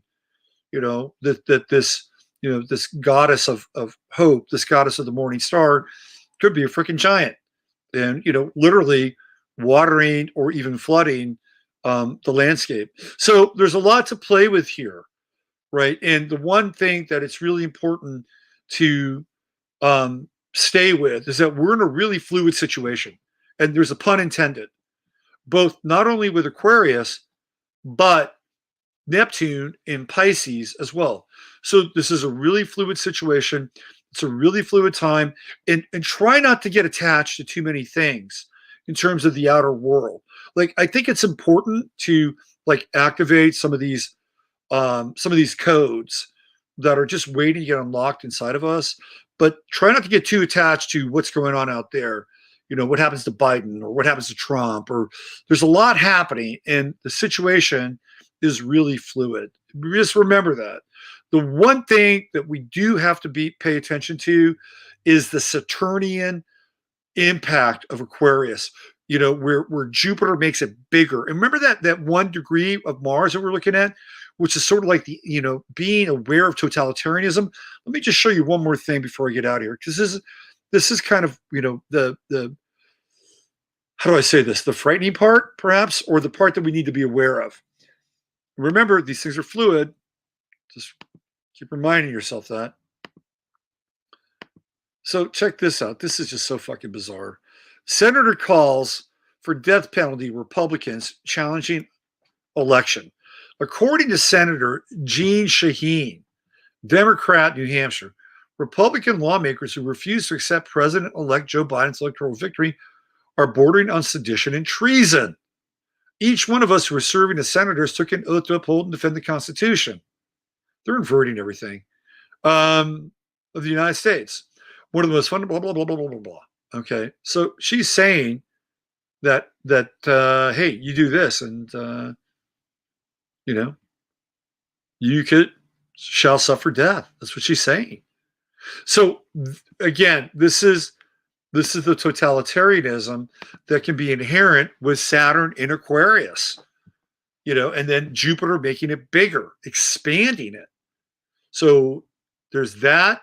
And then there's the emergent of the individual and the non-totalitarian self, who is sovereign as a antidote to all of this. Okay, just remember that. Don't get those things are there. You're going to be seeing stuff you've never seen before. That's the other thing with Aquarius. It brings things that are new, and sometimes they can be really disturbing. Aquarius is not always for the faint of heart, right? It can be shocking. So try to stay fluid and try to unlock those codes that are inside of you, so you can be more authentic and really access that visionary space where everybody can contribute in their own unique way. Okay, we crammed a lot in for the last 3 hours and 13 minutes, and I hope you got something out of it, besides a distraction for whatever is going on Sunday nights. Let me go into the void one more time, and I'm going to do that, and I'll be back. Because I got to catch up with the comments.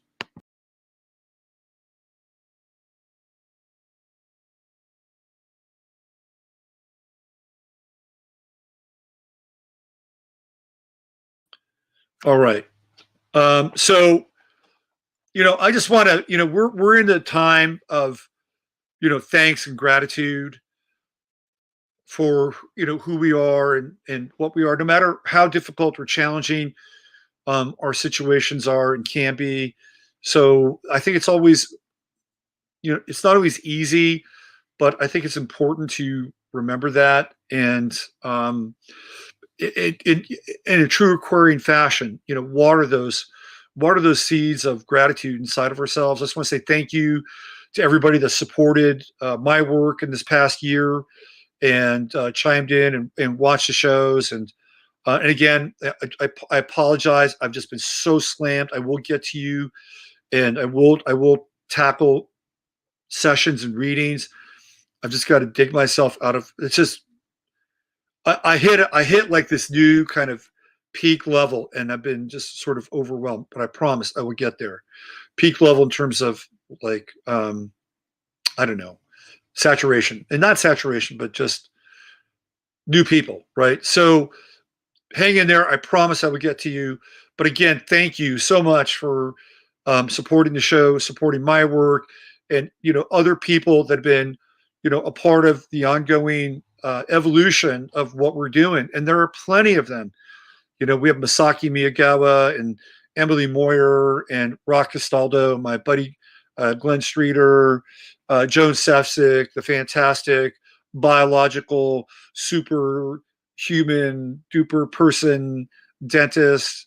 There's so many people. I can't even begin to name them all. All the guests that have been on the show this year, the Crimmies, Steve Mercer, Thor by the Door, and Ani, and all the mods, and everybody in Chatlandia. I mean, you're all great, and you've all been a huge, huge part of my life this year, and I'm just so grateful. And we have an opportunity here that we can keep going, and keep breathing in the breath of inspiration, and continue to build together. We're just getting started. And I just want to, just congratulate each and every one of you for getting through your own trials and tribulations. And to all the YouTubers out there who, I run across and I watch your channels every now and then. I don't often mention you, but, of course, John Levi, I think you're great. And thank you for reaching out and connecting astrology with Heather, my girl Heather. Big blessings to you. Who else? Marina Darkstar. Haven't had you on for a long time, but your work is always great. And even other people like this guy, Pockets of the Future. I love his work. He's really, really good. Really good. There's so many people doing fantastic work right now, and just putting it out there. We are the future. I don't even watch fucking TV anymore. I just YouTube. That's it. I just YouTube stuff, and whether it's, really great channels that are doing information work, or, old TV shows. It's just, to me, it's infinitely more interesting than anything that's going on in the network space. You know what else I've discovered?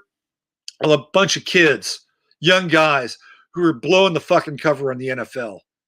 I mean, these guys are great. They're like, I've seen some stuff on their channels that I've missed, which is really, really good. Anyway, the future, even though the present is dark, the future is bright. We do have a bright future, and it may take us a while to get there. Whatever that is, but we're gonna have victories along the way. So make sure that you count your blessings, and when you do have a win, give thanks for that win. And if you have a setback, it's okay. Pick yourself up and try to get some support and keep going. We're in the endurance game now. All right, let's see. Who do we got? Just YouTube. Yeah, man. YouTube is great. TV's shit. There's nothing there. Let's go through some comments. Let's see what we got. Jay Widener, my man Jay. Absolutely. Thank you. Who else do we have? Let's see. We got Jay. Just so many people.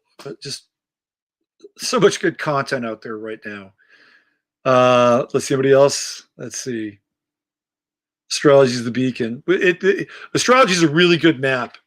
It's not everything. It is not everything. It's a really, really good map. It's a fantastic map. Let's see. Anybody else? What do you got? I said the Crimmies, right? You guys are all awesome. Sound like Trump now. Sherry Swiney, yes. Sherry Swiney, David Palmer, yes. The Mr. Leo King. David and I had an interesting text this weekend, and I realized something. He brought it to my attention, actually. I think I have it here. I'll read it. It's a great text. Let me just read this. Keith Woods is awesome. I want to have Keith Woods on my show. E. Michael Jones. I love E. Michael Jones. Less Visible. I haven't had him on for a while. He's still going strong. There's so many So many fucking brilliant people out there. I really want to have Keith Woods on my show. Jordan Foltz, superstar, rock star, right? Fantastic stuff. Chad Stumkey. Listen to all these names. These are just off the top of my head. Oh, let me read you David's text. It was a good text. Let's see, where are we? Let's see.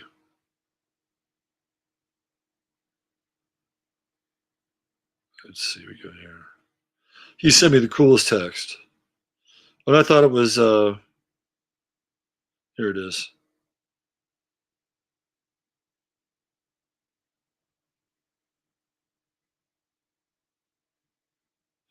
He said, I feel we connected at this time for a reason.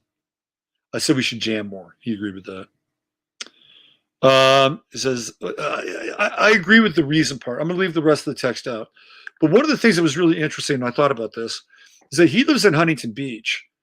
And the people in Huntington Beach are like, no fucking nonsense, man. They're like, no mask. We're not shutting down. They got Tito Ortiz.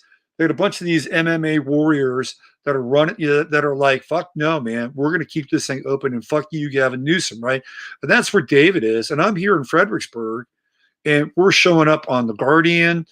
And, everybody's kind of looking at us like, look at this town of weirdos and people that, don't want to wear the mask. So it's interesting that we are both kind of in these situations.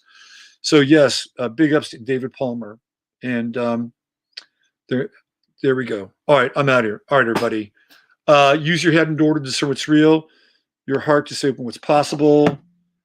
So if I forgot somebody, I'll probably remember tomorrow. We got a whole week to give some thanks and big ups. All right. Take good care. Have a great Sunday night. We'll see you tomorrow. 15 Minutes of Flame.